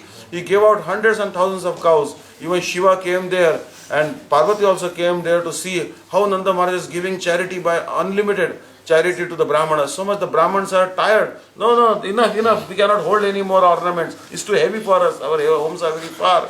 So they were all, Brahmanas were also tired, rejecting the charity. Brahmans generally are not tired of charity, but they are now tired of the charity. So much charity was being given. Nanda Maharaj was not tired. He gave out every single cow he had. So that time Shankar was very scared. He was holding the tail of his bull Nandi, because Shankar thought that Nanda Maharaj, maybe in the madness of giving charity and happiness, might give out my old bull also. Then what will I ride upon? I will have no vehicle. And Parvati was holding Ganesh very tightly, because Ganesh has the head of an elephant. Nanda Maharaj has given so many elephants in charity. She thought my son also may look like an elephant, so he might give my son in charity, then I will have no son. So Parvati was holding tightly to Ganesh. In this way Nanda Maharaj was giving unlimited charity. And Kuber also became very ashamed, embarrassed, because Kuber, thinking that I am very proud, I am the treasurer of demigods, I am very charitable, everyone comes to me for charity. But now when Kuber saw that, because Rama Kridan Abhundrupa, because when Krishna was born in Braj, Radhika also came in the womb of Kirtida. So that time this whole Braj became completely complete full of all opulences, because the supreme goddess of fortune, the supreme Lakshmi Devi, Radhika herself has come. So therefore, due to the advent of Krishna, so much charity Nanda Maharaj could give, even Kuber, Shiva, Brahma, they could not imagine in their wildest dreams. Nanda ke lala ki jai. Итак, во дворе у Нанды Махараджа происходил безумный праздник. Все буквально плескались, танцевали в этом молоке. И только один Нанда Баба смотрел, не мог поверить, смотрел на все происходящее. Вдруг пастухи спросили: Нанда, у тебя же сын родился, ты-то почему не танцуешь? Все пастухи делятся на два. Все пастухи есть Нанда Гаоны, и пастухи есть Варшаны. Одни к Кришне, другие любят больше мать Радыку. Эти пастухи набросились на Нанду и стали его тянуть тоже вокруг танцевать. Одни тянули, они привели его на этот двор, который стал подобен молочному океану. И одни стали его к себе тащить за пояс. У него пояс широкий был. Одни к себе, другие его к себе. И было теперь это похоже, как будто бы гору Сумеру вдруг поставили посередине молочного океана, и полубоги демоны стали пахтать этот молочный океан. Только в том океане, это была гора Сумера, и там была соленая вода, а здесь был молочный океан, и в центре сама добродетель стоит, само бхакти олицетворение Нанды Баба. Там появился яд, а здесь появился сам Кришна, сладость его нектара. Там появились Лакшми, там появились Дханвантара с нектаром бессмертия, а здесь Нанда Баба стал раздавать подарки своим гостям.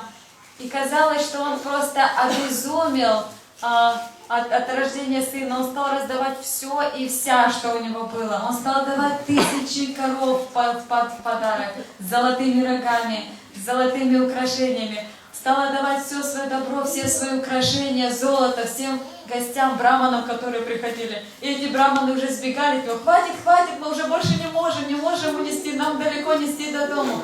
Обычно браманам всегда бывает все жадно, они никогда не бывает мало, им всегда нужно больше и больше. Но тут Нанда Баба давал так много подарков, что они просто сбегали от него полные с этими охапками в драгоценности. На это все смотрели полубоги. Появились Шива, Парвати, Ганеш. Парвати, увидев о том, что творится снизу, она вдруг сжала к себе своего бедного Ганешу, потому что увидела, что Нанда Баба раздает влево и вправо, слонов дарит. Он говорит: мой Ганеша выглядит как слон, он может тоже отдать моего Ганешу кому-нибудь. Шива, видев о том, что Нанда Баба влево и вправо дарит всем 1000 своих коров, схватил за хвост своего быка Нанду. У меня всего старый бык Нанду, он ведь тоже его кому-нибудь подарит. А Куверу стало просто стыдно. Он всегда считал себя самым богатым в этом мире. А тут, когда увидел на это несметное сокровище во дворе Нанды Бабы, особенно когда появилась Шримати-радха, ему просто стало стыдно за то, что он такой нищий. Он не может подарить такие богатства. नंद के लाला की जय, कृष्णा कन्हैया की जय, ताऊ भैया की जय, नंद बाबा जसोदा मैया की जय, रोहिणी देवी की जय, कीर्तिका सुंदरी की जय, भगवान महाराज की जय, आज के आनंद की जय, निताई गौर ब्रह्मानंद। You can tell who is the decorated Krishna Balaram. Несите Кришну, мама Ишода и Нанда Баба. Everybody can. Идите все сюда. Маленький Кришна пришел. लाल की जय, जय जय श्री राधे।